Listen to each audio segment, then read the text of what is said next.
All right, we're live. Welcome to another Not Mainstream. Let me start off by saying thoughts and prayers go out to the victims of Hurricane Harvey, and thoughts and prayers go out to the people that's going to be affected with Hurricane Irma and Jose and Katina. Katina? Katia. Yeah, Katia. So there's like Them damn Russians shamed her. Sending hurricanes over here now. it's the Russians. Trump colluded with the Russians to make 4 hurricanes appear. But man, this is unheard of. This is like a storm of biblical proportions, storm for the ages. I mean, it's surpassed. They said it surpassed like a Category 5, and man, but we'll get into more of that later because we have a guest on, Melissa Adair. She deals with recovery efforts with the Texas/Cajun Navy, and she's going to come on and discuss a little bit about the Cajun Navy and the Texas Navy and what they're going to do with Irma as soon as it passes. So we'll save that hurricane watch for later on this afternoon. Later on afternoon, what I'm talking about. Later on tonight. She's going to come on at 9 and stay with us for a little bit. So yeah, we'll discuss more in depth on that. But let's get started with some breaking news that happened a few hours ago. Fox News fires Eric Bolling. The reason why is because he apparently sexted some of his pictures of his junk to some female co-workers or some kind of. So they fired him. He's going to be like Bill O'Reilly. He'll be back. It won't be with Fox, but I'm sure he'll probably get like his own podcast or something. Well, I'm going to say this. I think if he did do that, and well, because he's representing Fox News, if they found out about it, then they're perfectly within their rights to fire him. Mm-hmm. So really, I have no sympathy for Eric Bolling. I mean, unless if this actually happened. Yeah, we don't know the whole story. The only people that knows the story is Eric Bolling and the women that he sexed to.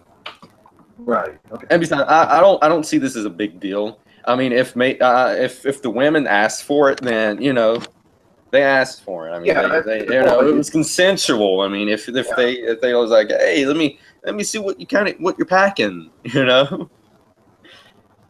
But yeah, well, okay. In that circumstance, then Fox News was wrong to do that. To fire him, rather. Mm-hmm. If in that circumstance, they asked him for it. But if he just forcibly said, "Hey, I'm going to send you pictures of my junk and all that," then,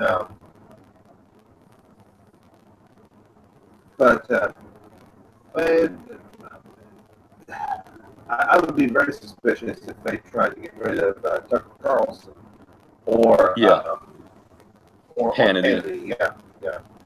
Yeah. I guess that's the only way I watch Fox News is Tucker, Hannity, and Lou Dobbs and Judge Janine. Stuart Varney's good too. Mm-hmm. On Fox, Stuart Varney's really good. The rumor mill going around is that Fox News is trying to be more liberal and more like MSNBC or, God forbid, CNN. Because man, Fox News wants to be fake news. They want to be fake news. Yeah, like, faux news. Faux news. Yeah. Yeah.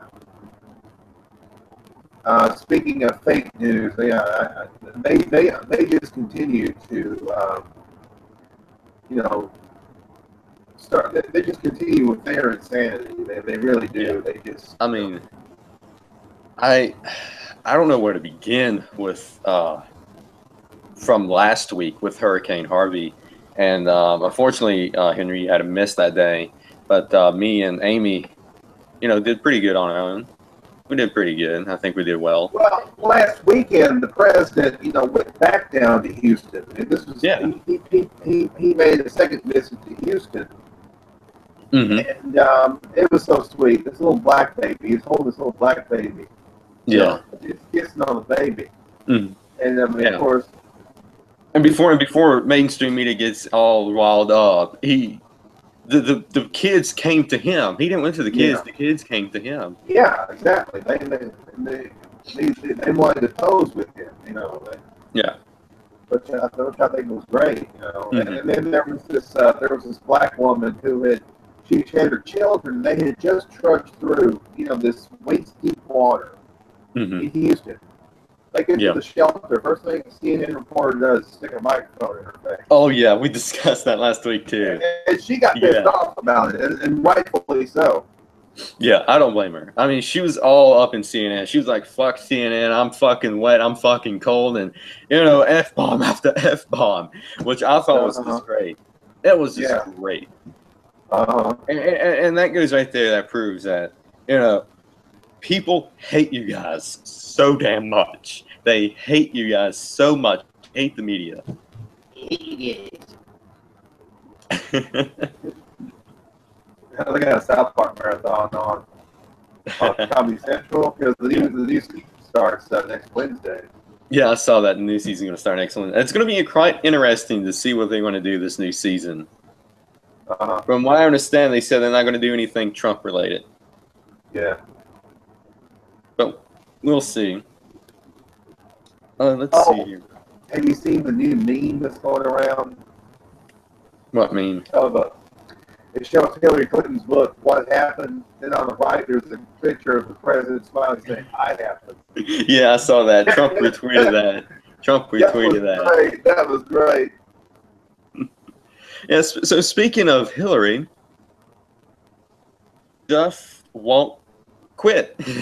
She's out on the book tour, I think, up the upcoming week. I think next week is when it releases, and she's going to go on a book tour. And apparently she's going to go to Wisconsin and Michigan and all the states that she didn't went to when she was campaigning. I don't expect many people showing up. What they usually do, which is bust people in, just so that it'll look like there's a full people there wanting to buy a book. But of course, that's what they're going to do. They're going to bust people in. Exactly, that's what they do. Yeah, and oh, she's going to make it look good. It's her book tour. She's going to make it look good. According to reports of things that are in her book. I've been reading. She goes after Bernie Sanders. She's saying that she lost because of sexism, because this sexist, Trump and all this crap. Yeah, I read some of the excerpts of her book. I compared it to like a hit list. I mean, she's going after Joe Biden. She's going after Obama. She's going after Bernie Sanders. She's going after Comey. She's going after the Russians. I mean, oh my God, it's like a hit list of who she's going after. She's blaming everybody but herself. She's not putting any of the onus on herself. It's all on everybody else. Everybody's sexist. All the Russians colluded. And this goes to show how big her ego is. No. I mean, could you imagine if she would have won? If they would have somehow rigged it for her and she won? I mean, God almighty. That would have just been so horrible. Just imagine how she would have reacted to Charlottesville or any of these riots. Imagine how she would have reacted to the hurricanes. Yeah. Imagine how much she would have reacted to North Korea. Yeah. I mean, they blast Trump for saying fire and fury like nobody's ever seen before. And Hillary, she could be like, I'm gonna blow his ass to smithereens. And they'll be all clapping, yeah, blow his ass. I mean, give me a break already. Well, yeah, you think about this. I mean, Hillary was a warmonger. She wanted war with Russia. Yeah, war with Russia, war with Syria, war with Iraq, Iran, all these other countries. I mean, North Korea, I wouldn't be surprised if she went at war with North Korea. This president, thank God he's our president. Yeah. You know, he doesn't want that. He does not want war with, you know, with these countries, unless it's absolutely necessary, of course. Yeah. We talk about Hillary becoming president. Could you imagine if Jeb Bush got it? Oh, Lord Almighty. Oh, my God. I mean, it'd just be warmongering, too. I mean, he's the war candidate as well. Can't stand the Bushes either. Just, man, what a time to be alive. Let's see here. Earlier today, there was I think a couple of earthquakes throughout the globe. I think throughout Mexico. I think it was like a tsunami warning that's going on now. So we're having all these natural disasters, and man, this is like, you know, we're living in Revelations. This is like biblical right Where's now. Al Gore when we need it? Climate change. It's climate change. Yeah. So speaking of that, Hurricane Harvey, apparently that's caused by climate change, and not some kind of science wave, you know, because, you know, well, yeah, exactly. I mean, you had Al Gore, you know, being a climate pimp, and pimp his an inconvenient truth sequel about climate change, and we don't see him at all saying this is. Everybody in the media is saying this is climate change, or they're absolutely disgusting and saying Trump is causing this to distract from all the racism and all the Russia crap, and some people actually are proud of the hurricanes that's happening because, yeah, let's wipe those Trump supporters off the planet. And other people have like, yeah, let's wipe Trump Mar-a-Lago off the planet. And then they're like, you know, and then they're hypocrites because then they're saying Trump is causing this. And I'm like, if Trump is causing this, why would Trump wipe his own Mar-a-Lago estate off the planet? I mean, it doesn't make any sense. Well, you had that professor down in Florida that was saying that Hurricane Harvey was punishment against the Trump voters in Texas. Yeah, he got fired for that, too. He got his ass fired, too. And now Florida is being targeted. So, you know, what say you, Mr. Professor? You know what? If I seen that professor, you know, wanting help, I would not help him, to be honest with you, because he's a horrible person. He doesn't deserve to be helped. Yeah. I agree. I mean, the guy, he was a very reprehensible. That was very reprehensible what he said. Yeah. You know, Yeah. I mean, you got all these crazies out there, the crazy extremist left. That's, you know, celebrating this hurricane along with ISIS because, you know, we got to kill these Trump supporters somehow. You know, and let the hurricane take them out. And then you got the mainstream media that's being absolutely horrendous against all this. I mean, you know, Trump goes, Melania has high heels on. The only thing they can talk about is her high heels. I mean, give me a break. She wore them too, but she did not. She wore them. Oh, okay, so big deal. She wears high heels on the plane on the way there. Yeah, who cares? I don't care. Why don't they report that they had black people coming up to Trump, thanking him and shaking him and appreciating him for all he's done in the hurricane? Why don't they report that? Why don't they report all the $1 million that Trump is going to donate out of his own pocket? Why don't they report that? Yeah. I mean, the media is really showing the true colors with this. You're not the reason they're not going to report about blacks. Yeah. Absolutely. Because it would destroy their narrative. Remember, damn, Trump is a big racist. He's a racist. Yeah. He's this, he's that. You know, and we'll get more into that with the DACA thing also. Yeah. Yeah, and not only that, if you remember, Trump took a selfie with a couple of black women. And the reporter walked up to the black women and interviewed them, and they said their opinion of Trump has changed. Yeah, that's because right. of that. That's right. Yeah. When's the mainstream media reporting that? I mean, give me a break. I mean, like I said, the mainstream media is really showing the true colors with this hurricane right now. I'll tell you what, I love Twitter because you can see all kinds of stuff on Twitter. You can see people who are appreciative of the president, you know. And that's what they hate about Twitter and Facebook, and that's why they want to censor Twitter and Facebook, because they're shooting this whole mainstream narrative in the foot, because you see Trump with not only blacks but Hispanics and whites and Asians and all these other minorities and other groups of people, gays and lesbians. You see Trump associating with that, and it doesn't fit their narrative that Trump's a sexist, racist, homophobe, and all these other trigger words that they love to spew out. Oh yeah, definitely. They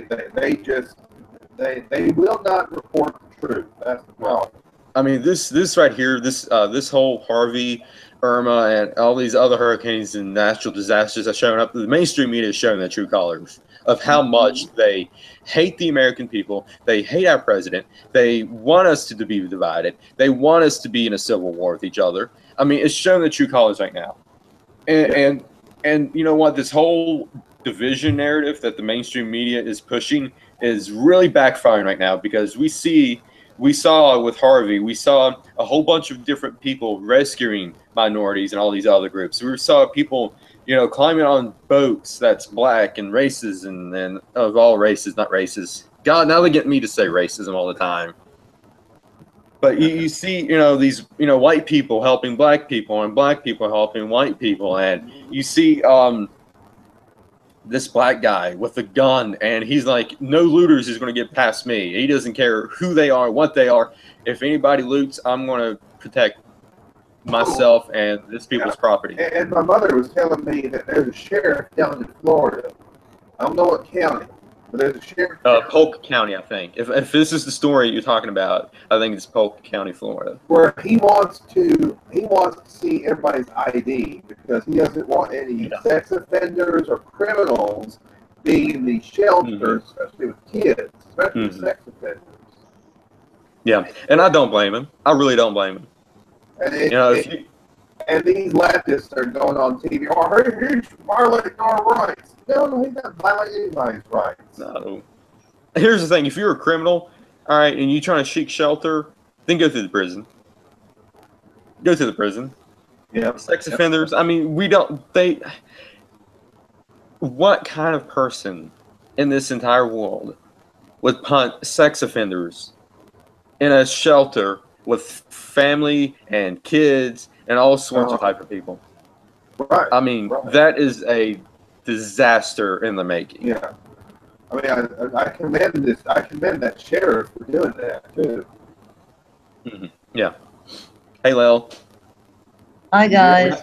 We're not going too much in depth in this hurricane and all these other natural disasters, because we're waiting on Melissa Adair to join us, and she's going to talk about the Cajun Navy and the Texas Navy and all that work they have been doing with Harvey and the upcoming Hurricane Irma.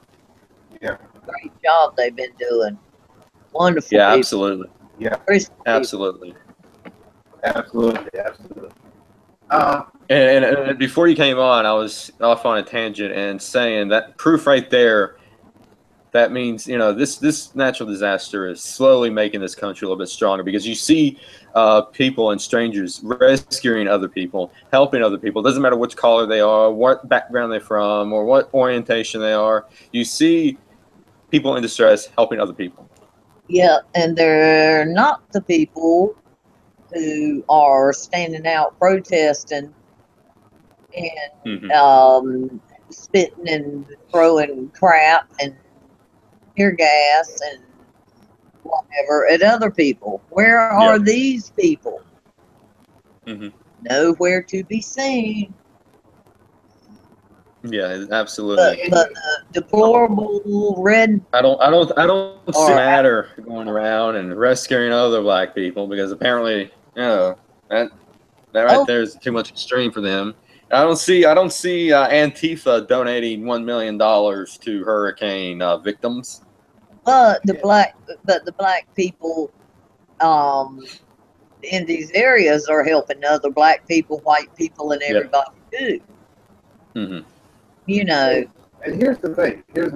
You have these politicians, these leftist politicians, who are criticizing the president. Well, I don't see.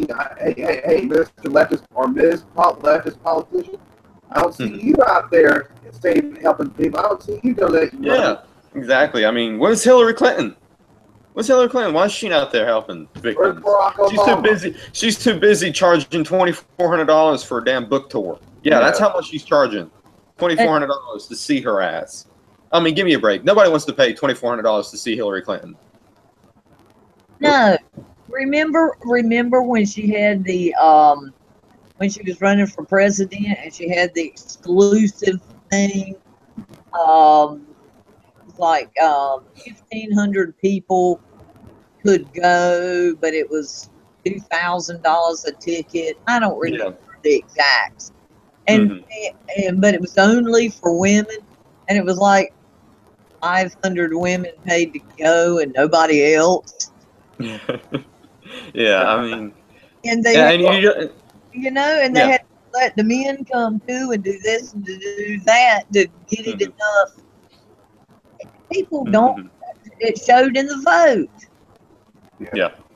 Well, one thing to remember: don't forget how poorly attended her rallies were. Also. Yeah, I mean, she had to give away free concerts to Beyonce just to make 10,000 people show up.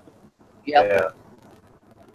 And speaking of our Hollywood elite overlords, where are their asses at? I mean, I don't see George Clooney going down there and helping people. I don't see Amy Schumer going down there and helping people. I don't see Chelsea Handler going down there and helping. I don't even see Cher going down there and helping people. So give me a fucking break, people. Speaking of Cher, you know, after DACA was allowed to expire, Cher took to her Twitter and said, you know, I'd like all my followers to, I'd like all my followers to criticize the president and all this stuff. No. She wants them to take these refugees and these illegals. Apparently, Cher was supposed to open up her house to these DACA residents to make her house a sanctuary house. It's like, hey, you got a nice big house. Exactly. Yeah, she's probably got like 20 of them. She's got 20 of them, so she can. Yeah, I mean, come on. I don't see. You know, these Hollywood celebrities are full of shit. Nobody likes them. I mean, the box office reviews of movies, they're in the toilet. I mean, you know. So, you know, nobody likes the Hollywood celebrities. Nobody likes the media. I don't see George Clooney opening up. I mean, look how big his house is. He's not opening up his house. Well, apparently, I saw where George Clooney opened up his house to one refugee, and that was in Kentucky. What? Just one. One refugee. But how big his house is? He's got enough room for a bunch of them. I mean, he's got what houses on these islands in the Caribbean, and I'm sure he's got houses over in Europe. And he just did one, and I'm sure George Clooney vetted the shit out of him to make sure he wasn't a terrorist. Hey George, let him camp out in your front lawn if you're so worried about, if you're so concerned about. Let him pitch down your front lawn. Yeah, I mean, come on, George, come on. What is this Hollywood celebrities? They all talk, no action. They're in it for the money. They don't care about the victims of Harvey. They don't care about the victims of Irma and all these other natural disasters. They don't care.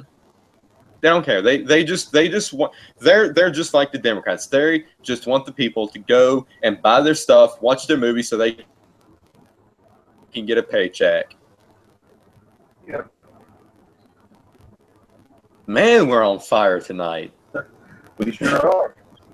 I am. Let's see here. These celebrities, they're such hypocrites. You know, they've got the room. They've got these multi-million-dollar mansions. You know, mansions that have about 20 or 30 rooms. You know, If let's say one of them has a mansion with 30 rooms, they could bunk up people like two in each room. That'd be 60 refugees right there. Problem solved. And plus, I'm sure they got big lands. They can set up some tents out there. I was going to say that too. They've got great acres and acres of fenced-in yard, Yeah, don't forget the pool house now. They got a pool house. They can set some people up in the pool house. Right? Oh, yeah, No excuses. Think No about excuses at all. so you could put up out there. Yeah. Yep. No excuses. They want average citizens to open up their homes. See? There are, I think, more conservative celebrities than we know, but they're scared to speak out because they'll get blacklisted. Yeah. Oh, you see, if I was a celebrity and I was a closeted conservative, after watching what's going on, I would not be afraid to speak out and being blackballed because I wouldn't be able to take it anymore, to be honest with you. well, Kevin Sorbo. If y'all know who Kevin Sorbo is, he played Hercules in the Hercules series that was on in like the 90s. And he is very conservative, very Christian, and he and Dean Cain, there's a whole group.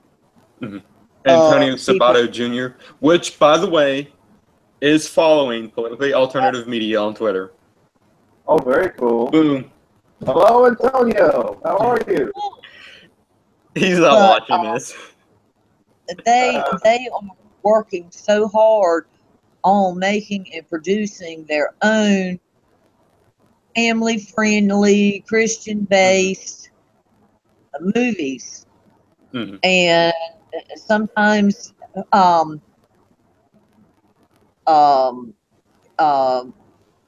Dead. Remember that? Yeah. God's Not movie? Dead. Oh yeah. Yeah. God's Not. Yeah, he was in that, and yeah, he and Dean Cain and oh yeah, Dean Cain was in that too. That's right. I remember. God's Not Dead. Yeah, God's Not Dead. Wonderful movie.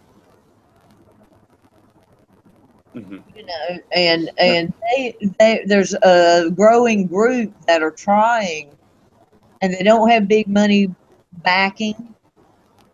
They raise the money, they put in the money themselves, and try to make money to to do another one. And what a great group they are! If you don't follow Kevin Sorbo, go and follow him because he puts out some good political stuff sometimes. He's on Fox News. His wife is also she has her own nationally syndicated radio program. Who? His wife, Sam Sorbo, has Sam. Yes, I know. Yeah. Has a nationally syndicated radio program. Yeah. She's very conservative also. Yeah. They are. They don't stand down. They stand up. Yeah. They stand up for it, and they're working hard to make good programs and movies and stuff. So let's all follow them and help them. All right, I'm done with that. My Kevin Sorbo ad. I think who else? Well, John Boyd is very outspoken conservative. Roseanne Barr. Roseanne's a Trump fan, yes. Yeah, Roseanne. That surprised me. I was like, wow, cool. Yeah. I was so shocked. I was surprised too. Yes. And but I was glad. I mean, I was happy about it. I was like, hey. I was happy too. Yeah. I liked her show. Her show was pretty good. I mean, they're bringing back a not revised, but like a revival. Yeah, that's what you call it. A new series of it. Yeah, I might check that out. I mean, the original was good. I don't see anything. I don't see any problems with the reviving it because Roseanne's going to be completely involved and. You know that she's going to have the last say-so and all that. So the man was supposed to have died during the original series, but apparently he didn't die. Apparently that was all a dream sequence.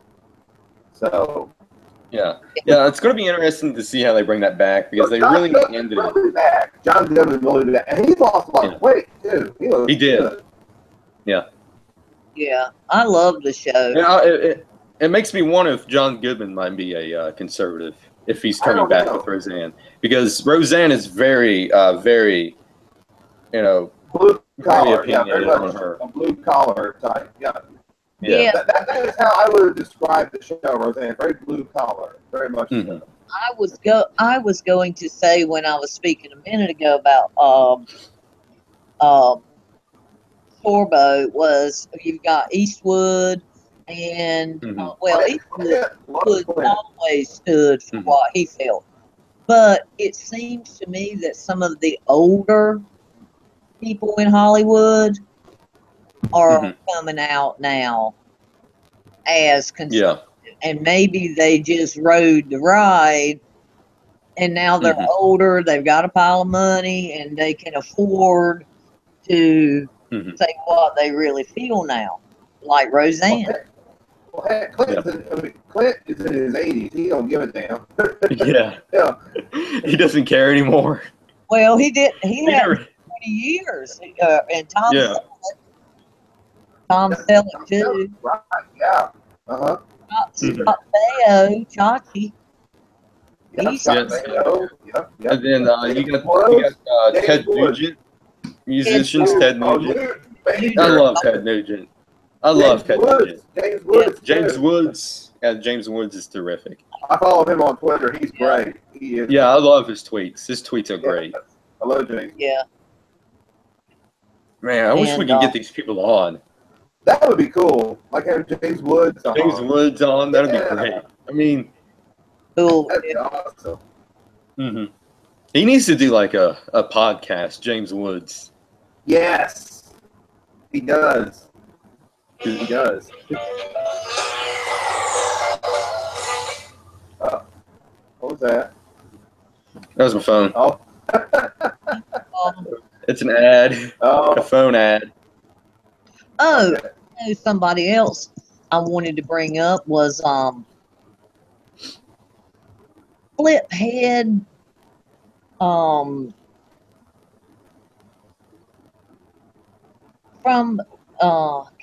Howard Stern. Yeah.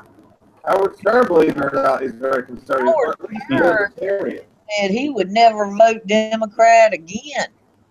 And I know. I've always been a fan of Howard Stern because Howard Stern, he's not as scummy as you think he is. That's the thing about Howard. Yeah. If you see the movie Private Parts, it's very sweet. Yeah. It's like a love letter to his then wife. It really is.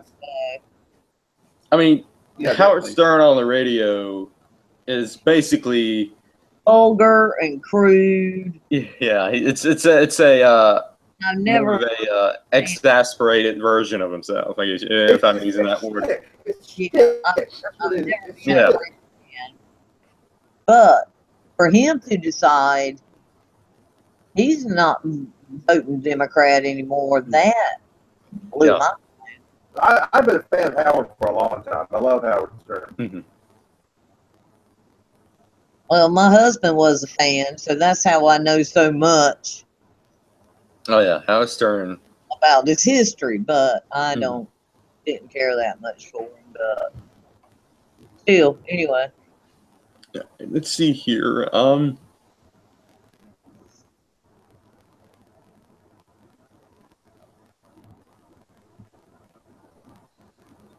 Okay. Let's get with the big news that happened this past week, which was Trump and DACA and Nancy Pelosi and Chuck Schumer. Do you want to do DACA or Chuck Schumer or Nancy Pelosi? Which one do you want to do? Well, they're kind of tied in together, I think, sort of. Yeah, a little intertwined, maybe. So let's start with DACA. Yeah. We spoke about that last week, but not very much because we didn't know for sure if he was going to end it or not. But as of right now, it is ended, and the people that's already on DACA has a 6-month period. And after those 6 months are up, they might be deported. They might not be deported. Trump basically just took, say, DACA and he gave it to Congress. He took the little baby DACA, gave it to Congress to say, here you go. Here you go. Here you go. You know, here you go. It's like the dad that doesn't want to be with the son anymore, and he just passes it off to the next guy. Yeah. So he passed DACA off to Congress, and if it's anything like Obamacare, then they're going to really screw it up. The left just about had a hissy fit over it, saying he acted unilaterally. No, he did not act unilaterally. No, I mean the whole thing was unconstitutional to begin with. Oh, it was Obama issued it as executive order. Actually read it as a memo first, memo after memo after memo, and then it EO'd it. Yeah. So now, I mean, it's in with Trump's legal rights to end an executive order if he feels like if it's unconstitutional. And I brought this up. I mean, the difference between Trump's executive orders and Obama's executive orders is that Obama's was unconstitutional.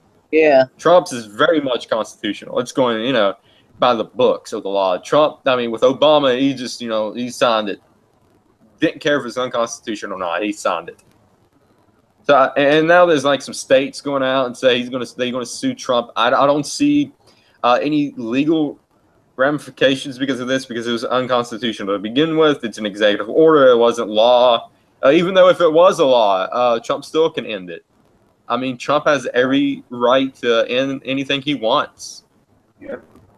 Obama certainly did, and nobody had a thing to say. Well, Obama thought he was above the law. Don't forget.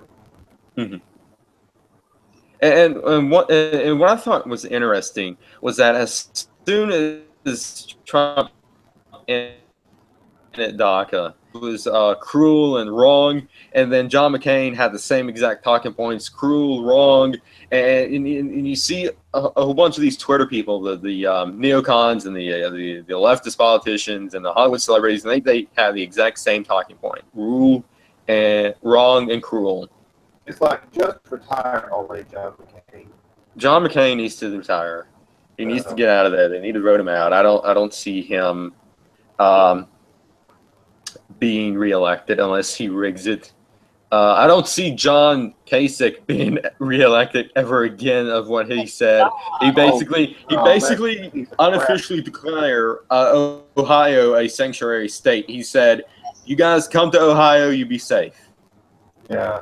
I don't see him, and I don't understand the fact how he was able to withstand and only win Ohio.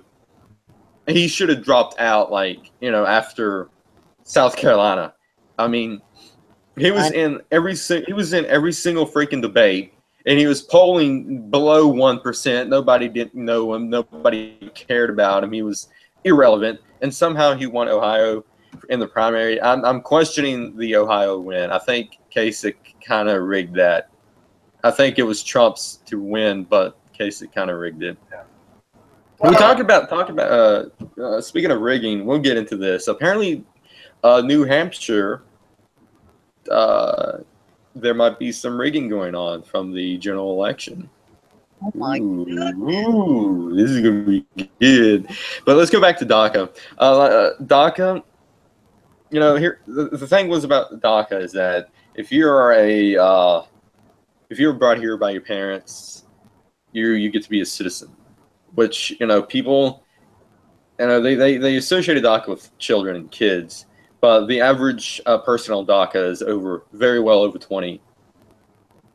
And our local asshole representative, Benny Thompson, I can't stand this piece of shit. Vote him out, Henry. Yeah. Drain the swamp. He said, just when you think the administration cannot go any lower, this craven act is mean-spirited. Well, if anybody would know about being craven and mean-spirited, especially towards those who are not black, it would be you, Representative Thompson. I tweeted that to him. Then chew on that one for a little while. Mm-hmm. I didn't catch that. You were breaking up, Henry, but it sounded interesting. What I was saying was that Benny Thompson, who is black, only seems to favor blacks in this district. And I tweeted to him, well, if anybody is craven and mean-spirited when it comes to people who are not black, it would be you. There. Oh man, we're probably on the FBI's list right now because of all this. Well, Hi, Big Brother. Hi, CIA. Hi, NSA.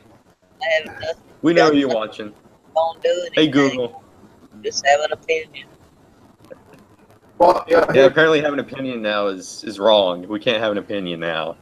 Yeah, and people are having their people are having their channels, demonetized now because of, especially on YouTube. People are moving over to vid.me. Oh yeah, so yeah, about vid.me, I have to be like a verified member for vid.me to upload videos that's longer than 30 minutes. And so what I did is I found out another website. It's called BitChute. If you heard of that. I've heard about that too. I've heard about BitChute. So we are on BitChute as of a couple of weeks ago, last week. So I've uploaded every single video from YouTube to BitChute, and hopefully we'll have a little following on BitChute. Oh. Yeah, I've heard about BitChute. But I mean, the videos that I make, I'm not really worried about getting demonetized because I don't monetize my videos anyhow. Yeah, I don't monetize it either. And I'm doing Bigfoot stuff. I mean, Bigfoot stuff not inherently political, so. Until the left makes it political. Bigfoot's a living creature. We need to save him. He's a minority in all this. He has the right to vote. We need to have the Bigfoot DACA program. I know what would be good for the liberals to come up with is between the storms and the floods in the south and fires in the north, Trump is trying to kill out Bigfoot.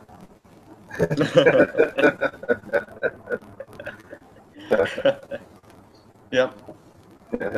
Trump's colluding with the Russians to kill out Bigfoot. All Trump.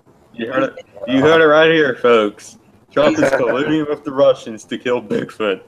Yep. There you go. But yeah, I think it's a good thing to end DACA. Yeah, I think so too. But what do you think Congress is going to do with it though? Because it's their problem now. I don't know. I don't know what Congress. And they've only got 6 months to do something with DACA. Yeah. And apparently, from what I've seen and heard, is that their agenda is too full to put DACA on the agenda. Yeah, because it till takes the new year. 9 weeks to discuss whether shrimp could run on treadmills. If they could do things quicker and in better order, then perhaps they could get to it. Yeah. Yeah. Good point, Leo. That's an excellent point, in fact. Yeah, the whole thing about the shrimp on treadmills, Lord. Don't forget about studying cow farts and their effect on the ozone layer. About that. Now I've seen somewhere they have bags you can punt on the cow's rear end so they can fart in the bag so it won't go up into the ozone and destroy the ozone.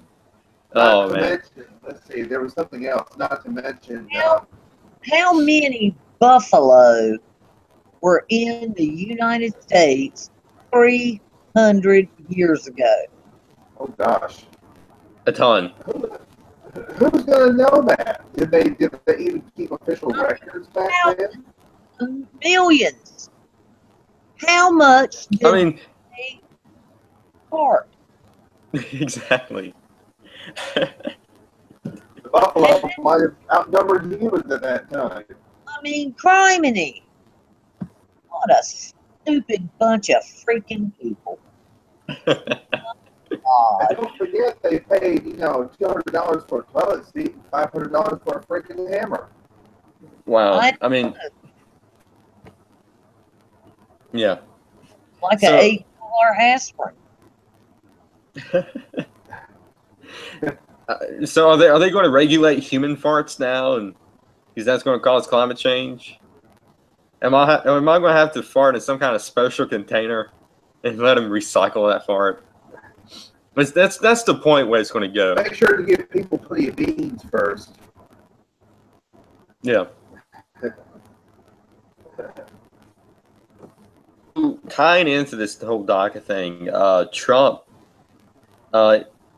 joined Chuck Schumer and Nancy Pelosi with this whole debt ceiling thing, and he got 3 months out of it. And apparently, this could be the art of the deal. Trust Chuck Schumer and Nancy Pelosi as far as you can throw him. All right,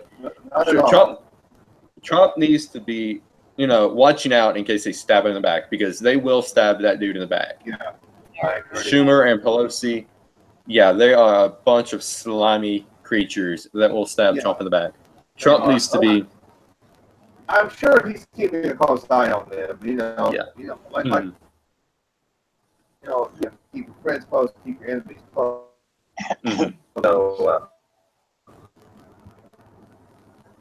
So, I don't think the president is stupid. I don't think he's going to be stupid enough to trust them. Yeah. I mean, I wouldn't trust them because all this shit they've been talking about me, saying impeachment, Jesus is going to, find this guy one way or another, whatever. I mean, of all the crap, they've been talking to him, I would not trust him at all, Let me interrupt you and just ask. I missed most of this. What was the point, or what's the thing with Trump Democrats? Because I missed most of that. Well, apparently, the Republicans wanted to raise the debt ceiling for 18 months. Trump didn't want to go with that, so they said 8 months, and Trump didn't want to go with that either. And so I think Chuck Schumer and Nancy Pelosi issued a 3-month debt ceiling raise, and Trump went along with that because 3 months, it's going to go up through the end of December, and I'm not quite sure what will happen after the 3 months is up. Is the debt ceiling going to be completely obsolete by then, or if because they wanted to raise it up because of this whole hurricane stuff. But would it come back? I'm not really educated in the debt ceiling, so I'm not quite sure what it is or what it does. Henry, do you know anything about it? I know some, but yeah. What do you know, Henry? It has to do with excuse me. I guess it has to do with I'm not really sure myself, to be quite honest. So yeah, I know basically it's some kind of weird voodoo that's going on that nobody knows. I know basically what it is, but if it's $1,000 and you raise it to 13 in 3 months, does it go back to 1,000, or is it stuck at 13 and then that is the top debt ceiling?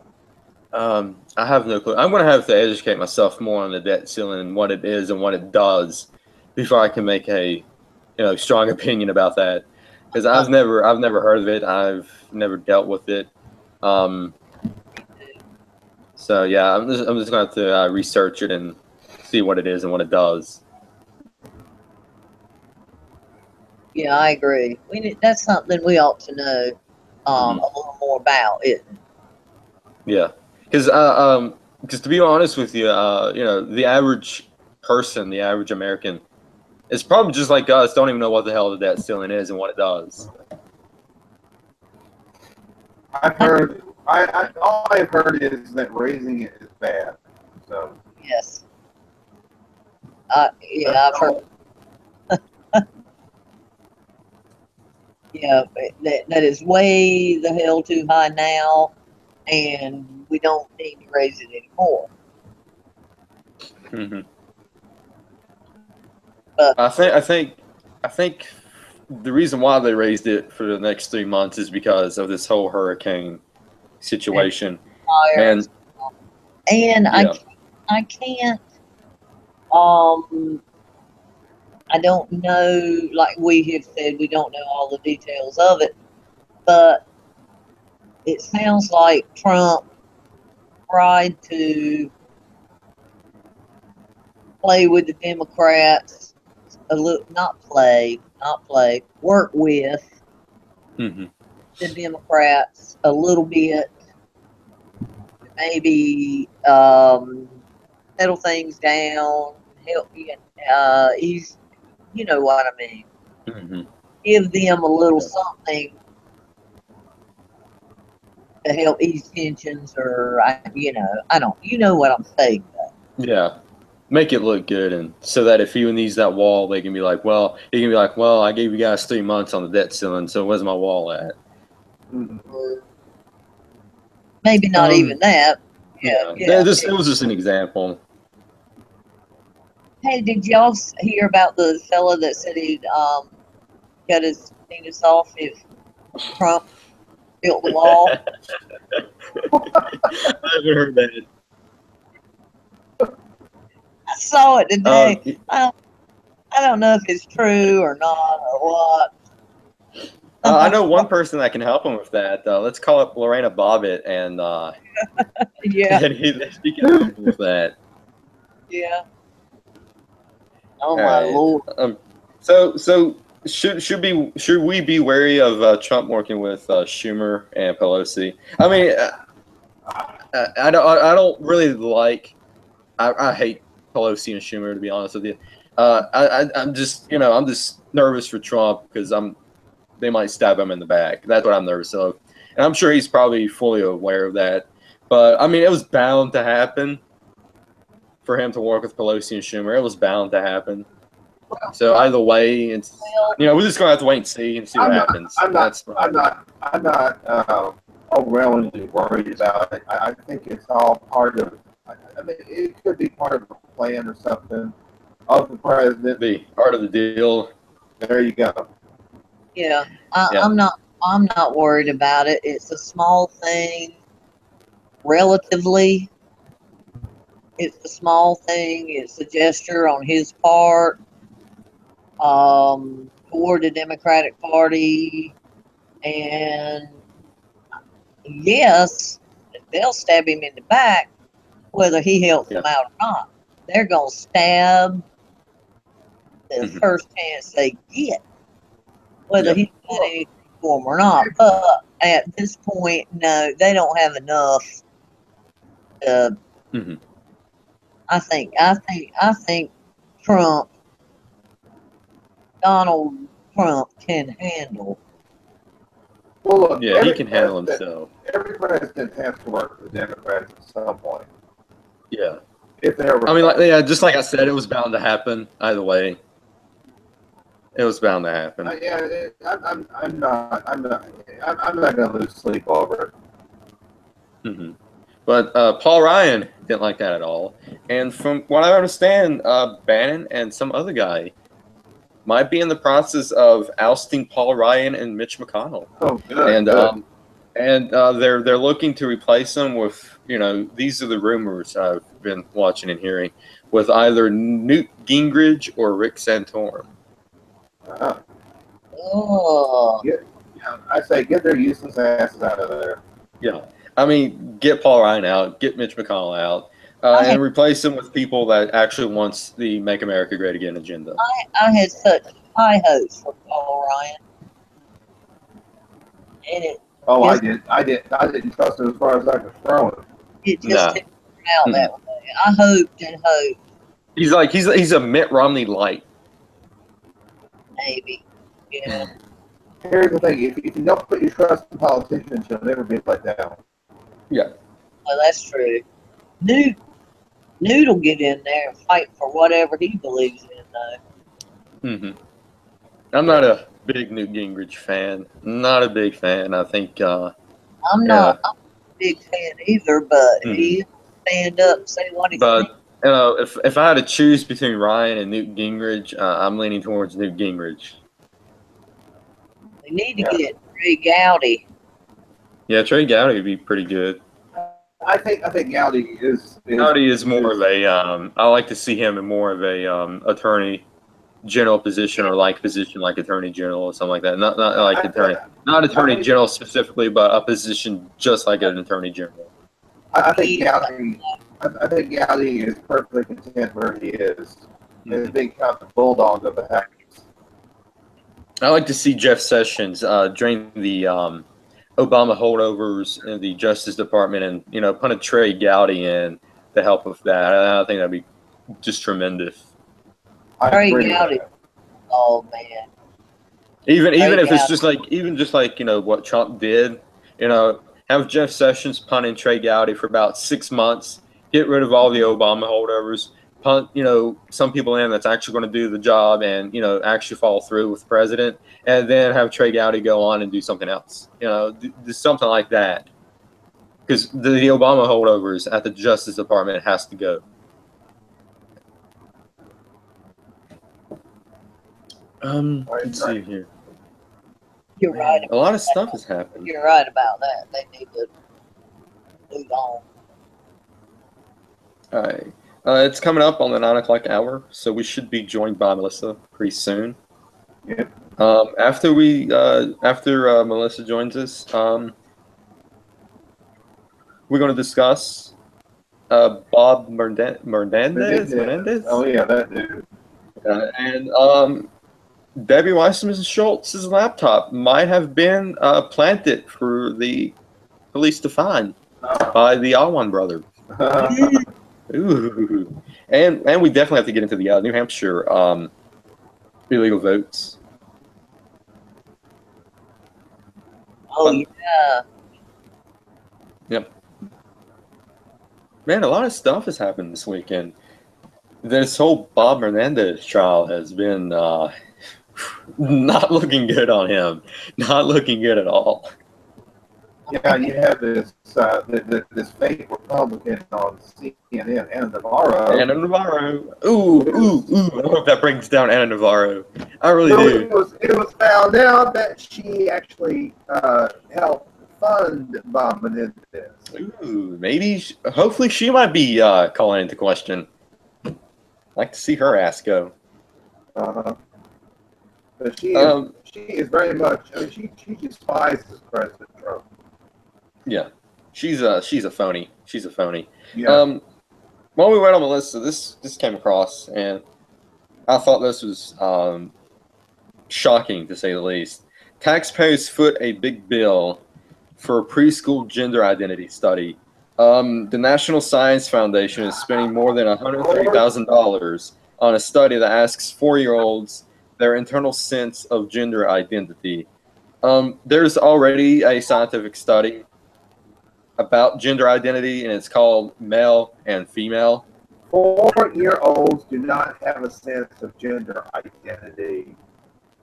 Here's the thing. This is what they are doing. They are they are going after the kids. They are indoctrinating the kids. They are brainwashing the kids into thinking that they have some kind of wrong gender, and and they have to change their identity, and they have to believe all that nonsense. I do believe this right here is indoctrination. I do believe that by 4, you like to play with trucks or you like to play with dolls. But boys play with dolls and grow up to be heterosexual, and girls play with trucks and grow up to, let them play with what they want to play with, but don't. I think this is just confusing them. Let them just become what they are. This is completely a brainwashing tactic. It is. It's confusing. They're going to ask 254 to 6-year-olds and their parents. If I was the parent of that, I'd be like, hell no, I ain't going to do that study on my kid. Hell no. And then now you got all these drag queens that's going to these schools and everything, and indoctrinating kids about becoming a drag queen. And then you got this little 8-year-old kid that's going around, and he's a drag queen, and That's child abuse right there. That's child abuse. I'll show those drag queens what it means to be a drag queen. Drag their ass out of school. Hey, you know what? I mean, the new It movie is out, so maybe the drag queens can do something about that. My God, they look like freaking clowns. I say let your kids be what they want to be, and accept it and love them. But you don't push them one way or another. I, of course, prefer the classic It with the classic Pennywise, Tim Curry. Yes. So the group of the school's Trans Youth Project, that's what it's called, and their research study is recruiting children from 3 to 12 who are transgender, gender nonconforming, and siblings of gender nonconforming children. This has got to be a George Soros funded group. This has got to be George Soros funded. Sounds like something he would fund, doesn't it? Yeah. Yeah, this whole thing it's just this is just out there. That whole thing. Oh, we must start kids must figure out what gender they are, or that they must. They want kids to be tolerant of other gender. You know, I agree with being tolerant. We all should be tolerant. If you're not hurting me or bothering me, you live your life. I don't care what you do. Yeah, I may not agree with it, but it's your life. You can do whatever you want with it. Not harming anybody. Yeah. Right ahead. You know, but the thing is, there's all these 76 genders, that these individuals identify themselves as. It's ridiculous. Yeah, I mean, we definitely need to deliberalize the science community, because the science community is freaking insane. I mean, I don't even know what planet these people are on to think that there's 67 different genders and all this other nonsense. Look at Freud. He was a weirdo. He was. Totally weird. He was a Fruit Loop. He was a freak. And he's very for some reason, he's well respected in the science community. For what I don't know, except he was a Fruit Loop. And I'm not saying that everything he came up with was wrong or whatever, but my God, the man was flaky. Yeah. And what is, we know statistically in the United States we have what?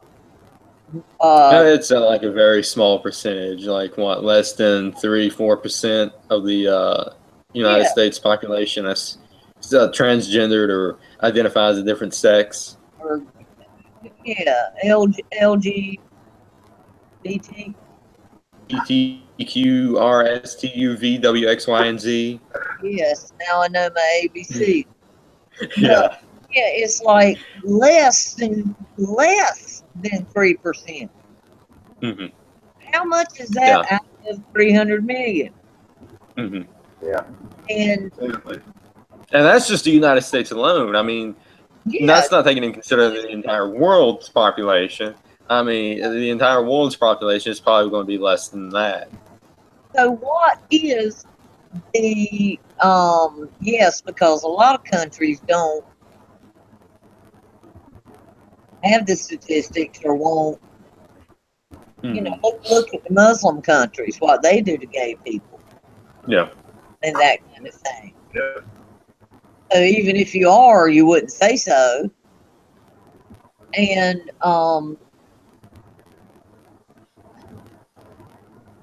anyway, it's just, I just don't think we should indoctrinate every child in America. I think we should teach them acceptance.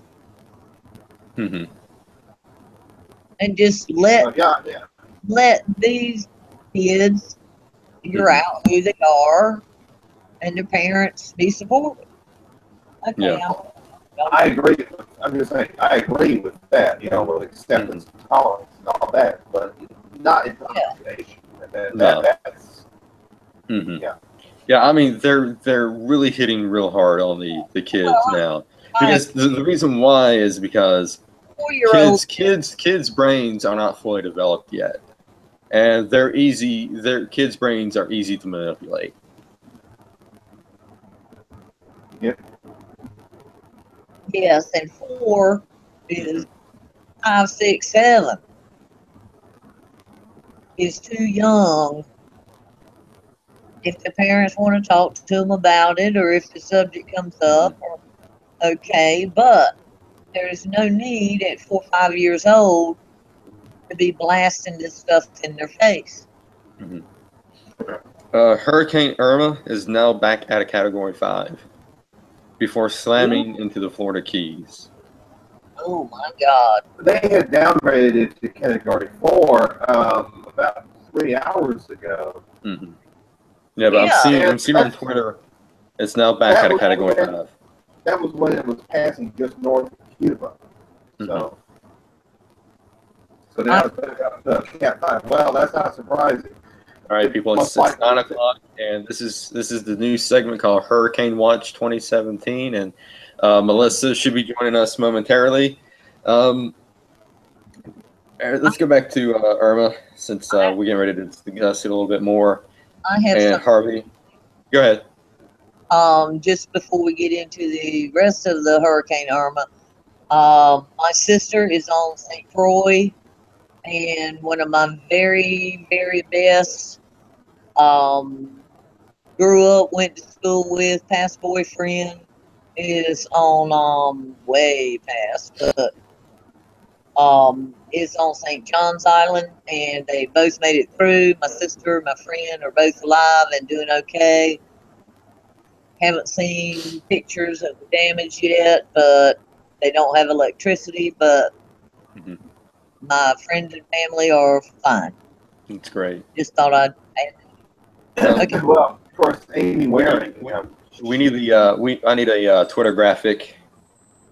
President Trump just tweeted, churches in Texas should be entitled to reimbursement from FEMA, relieving funds for helping victims of Hurricane Harvey, just like the others. Hey, Melissa. Hey, guys. Hi. Hey. All right. So this is Hurricane Watch 2017. This is nothing we've ever seen before in modern history. This is really, really biblical proportion. Hurricane Irma. Yep. And then you got Jose that's coming right behind it, and then you got Katina that's in the developing in the Gulf, and we've got Melissa here. If you recognize her from my other shows, the Look for Bigfoot shows and Sasquatch Unlimited and all that, that's where she's from. Bigfoot Chicks. She's doing a great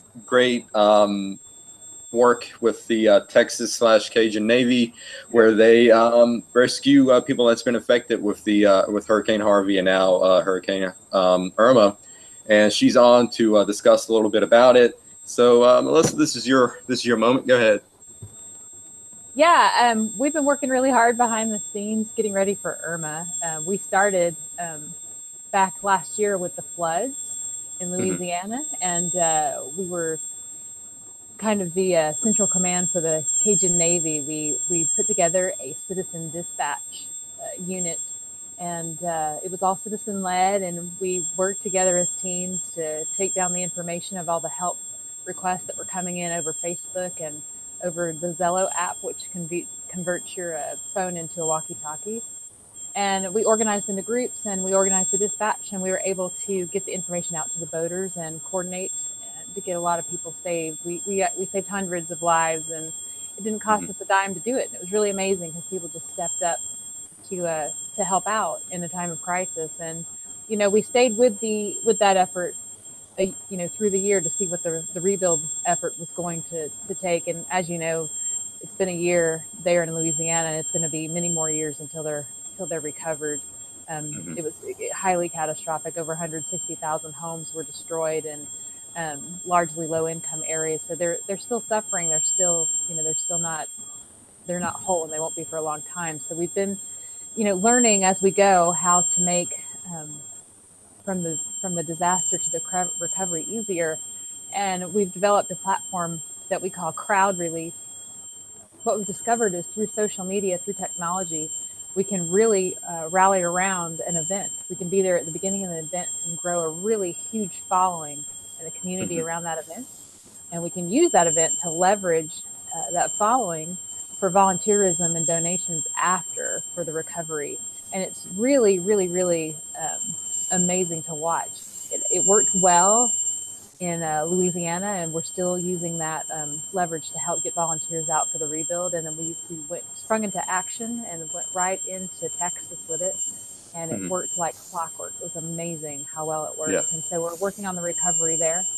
And since this is such a monster storm, Irma, and it's right on the heels of Harvey, we've been brought in by local officials in Florida as consultants. They want to know how we did it, what we did. So we've been on the phone with, Rob was on the phone with Marco Rubio. He said, send the Cajun Navy, send the Texas Navy over here, and other government officials there. And we've been meeting with community officials today and going over our whole plan of how we work together as citizens and how we organize our dispatch system. And we've been kind of giving them a tutorial, if you will, and we'll probably have several more before the storm makes landfall so that they're in place. But I can tell you there are thousands of people from different organizations, all volunteer organizations all over the country that have come and set up rally points all throughout Florida and Georgia and Alabama, and they're there, they're ready, and they're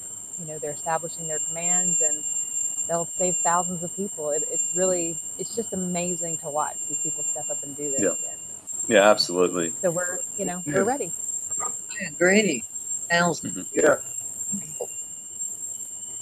All right, guys, if you got any questions for Melissa, feel free to ask them. Yeah. Melissa, you're where? I'm in Atlanta. Louisiana? I'm in Atlanta. Atlanta. Mm-hmm. Okay. Now, it's predicted that Irma might hit Georgia. Are you in that vicinity? I'm a little bit north of the line that they've drawn where they've declared state of emergency. Governor Deal declared, I think, 94 counties in the state of emergency. I live just north of that, so it's we're not sure what we're going to get. Nobody can really say. Yeah. Nobody can really say. Nobody really knows. Yeah, so. Yeah. I mean, it changes every 5 minutes. Right. Yeah. So we, the last thing I can remember that impacted us in any way was Hurricane Opal years ago, and it came in through the Gulf and stalled out as a tropical depression over the middle of the state. And we got a lot of wind damage and a lot of rain, and then the middle of the state got flooded. Nothing like Louisiana or Texas flooding, nothing like that, but it did flood, and that was from Hurricane Opal years ago. But I don't. That's the only time in my lifetime, in my memory, that I can think of that a hurricane had any kind of impact on Georgia. Mm-hmm. So this is going to be it's going to be a monster storm. It's going to do some damage all the way, probably it's going to be felt through about four or five different states. Yeah. Like I said, this is something we've never seen in my lifetime, or probably your guys' lifetime too. Yeah, because we're so old. Now I saw I did see on Twitter that it's back at a Category 5. Yes, and I just got up to date. We have a guy on our team that is he's in contact with people on the ground, and he's giving us the latest up to date information. And I just saw a report come through that it will make landfall at the Category 5. So all of the state of Florida, from south to north, will experience 100-mile-an-hour winds or greater. Wow. So it's going to be a doozy. Mm-hmm. Yeah. So I saw where you was on Fox last week, I think. Yeah. I missed that. Yeah. I missed that. I was on a Fox Business with Neil Cavuto. I got to I got to go in the studio and talk to him. That was fun last week. I was actually on his show again today, but because of the hurricane, they had shut down the studios in Atlanta, so it was just a phone interview today. But he wanted an update on how things were going with the recovery and what we were doing to gear up for Irma. So I had a lot to tell him because I had just come out of a series of meetings about how we were going to set up operations in Florida for Irma. So it's fun. Now, he's very interested in what we're doing here. Now, how are you guys still dealing with Harvey? Harvey is, you know, we're in the recovery mode there. There is, Texans are really impressive people. I got to say, they are working hard, and they have just jumped right in, and they are already, you know, mucking out their walls and replacing their sheetrock. And the flooding is different there than it was in Louisiana because the water's already receded. There's really not that much standing water anywhere, which is fortunate. In Louisiana, you know, Louisiana is just kind of a giant swamp anyway, so the water just stays around forever and just causes all kinds of damage. But yeah, in that part of Texas, the water's already receded for the most part, so people are jumping into action and they're helping each other and getting stuff done, and it's been really amazing. I heard a story today. We have a team on the ground there, and there's a family that, you know, cut out all the sheetrock because, you know, sheetrock, you have, wherever the water line is, you have to cut out about 4 feet above it because the water leaches up and it can mold. So you have to cut out most of your wall. And this family, your insulation too. Yeah, everything. So they don't have any walls in their house. It's I think a whole family that live together, grandparents too, and they're all inside, you know, working on the inside of the house, but there's no walls. And so every time somebody has to go to the bathroom, they scream "bathroom break," and the whole family has to go outside so somebody can have some privacy to go to the bathroom. I thought that was funny. So, but yeah, they're working hard, and they're going to need a lot of support as far as donations coming in to help buy building supplies. I think as far as emergency supplies right after the event, like the need for water, food, and clothing, I think those needs have dramatically diminished. I think right now they're in full swing recovery, so it's going to be more like building supplies and just labor, people that can volunteer to come and muck out houses and help put up walls and such. That's what they're going to be needing in Houston and the surrounding areas. What about electricity? As far as I know, in most of the areas, the power is back on. Oh, good. So that's good. Because that's one of the hardest. With no electricity, you really can't do anything. Yeah. Right. Well, guys, thanks for having me on. I'm sorry that I've got to back out so quick, but we are. Okay. I've got more planning I have to do. Is there any websites or any Facebook pages you want to promote before you leave? Yeah, we would love it if you would go to our Cajun Relief Foundation page. That's where we're accepting donations for all of the flood victims, both from Harvey and from Irma.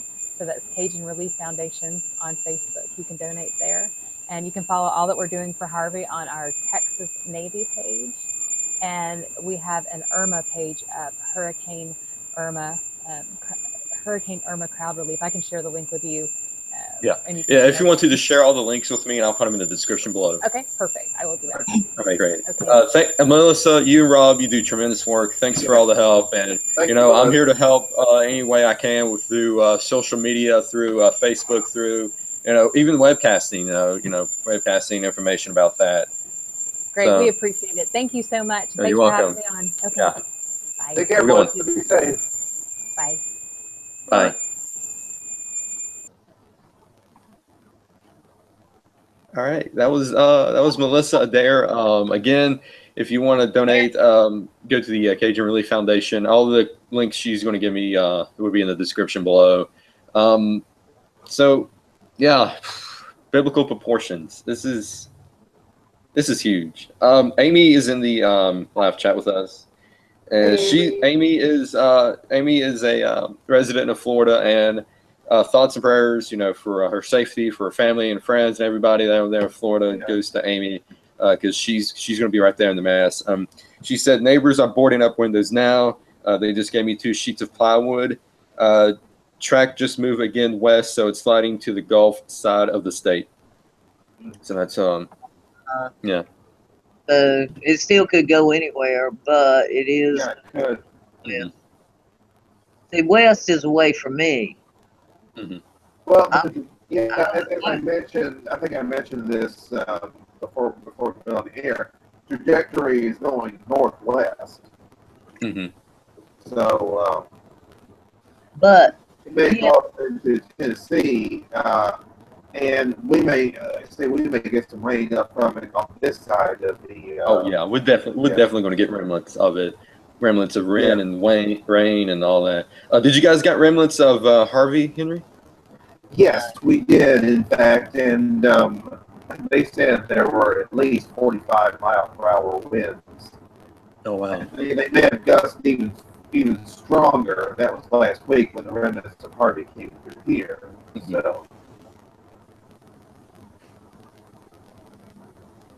I've been through caboodle of hurricanes. Mm-hmm. I was raised here on the coast of North Carolina. Mm-hmm. now And when Harvey came up from the Gulf, and then its trajectory went kind of west of us, but we still got the wind and rain from it. Yeah, it like went across the border of the Mexico and U.S. border in the Gulf, somewhere along there. I did.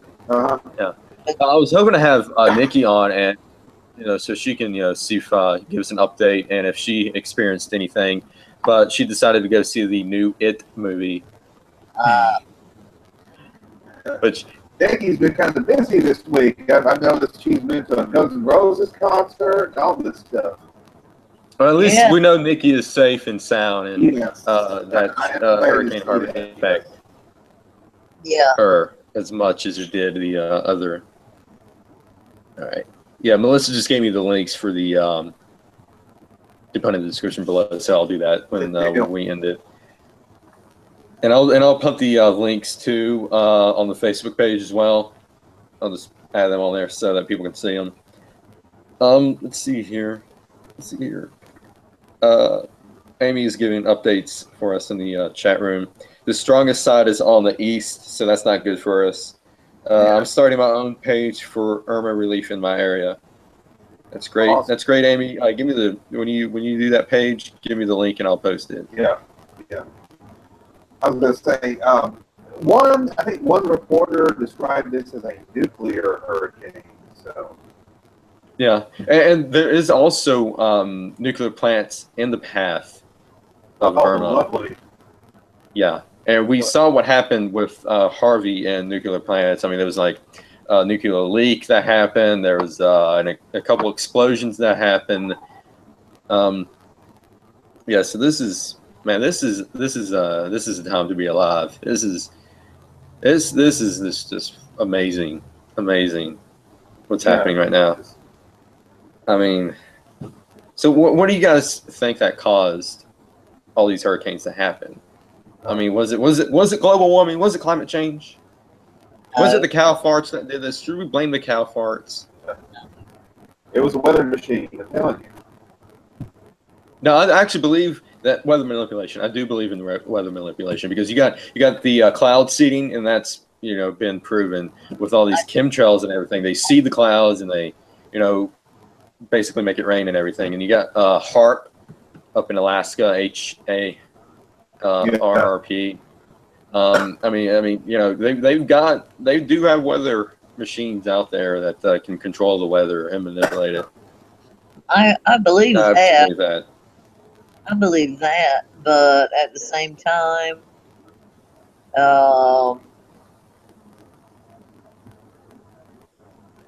God's in control. Yeah. He's gonna let it happen or not let it happen. Yeah, I'm a stickler of everything happens for a reason, but whatever that reason is, we don't know. The only person that knows is God. Right. And God says we don't always need to know the reason. Mm-hmm. Or we'll find out the reason later. Yeah.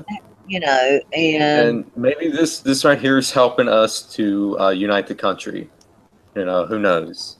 Well, yes, it is in a big way, yes. And but who knows how it'll all end up? Yeah. But I remember in the late '60s, early '70s, when the weather was odd. 50 years ago, the weather would be odd. And people were talking about, oh, the end of times. It says this and that. Wars. We had Vietnam and, whatever. And I said to Mom, I'd ask Mama and say, is it the end of times? Oh, my goodness. Mm-hmm. And Mama said, these things have been happening for thousands and millions of years, and yes, the end of times are coming, but we have no idea when, and this does not mean it is now. Yeah, and my grandma said that we're living Revelations right now. We're living the Book of Revelations. But how long is it going to take for Revelations to live its way out? Mm-hmm. 3,000 or 5 years. Mm-hmm. Yeah. Our time is not God's time. Mm-hmm. True. Amy said Crystal River is on the West Coast. It's a major plant. She talked about cloud seeding and weather warfare.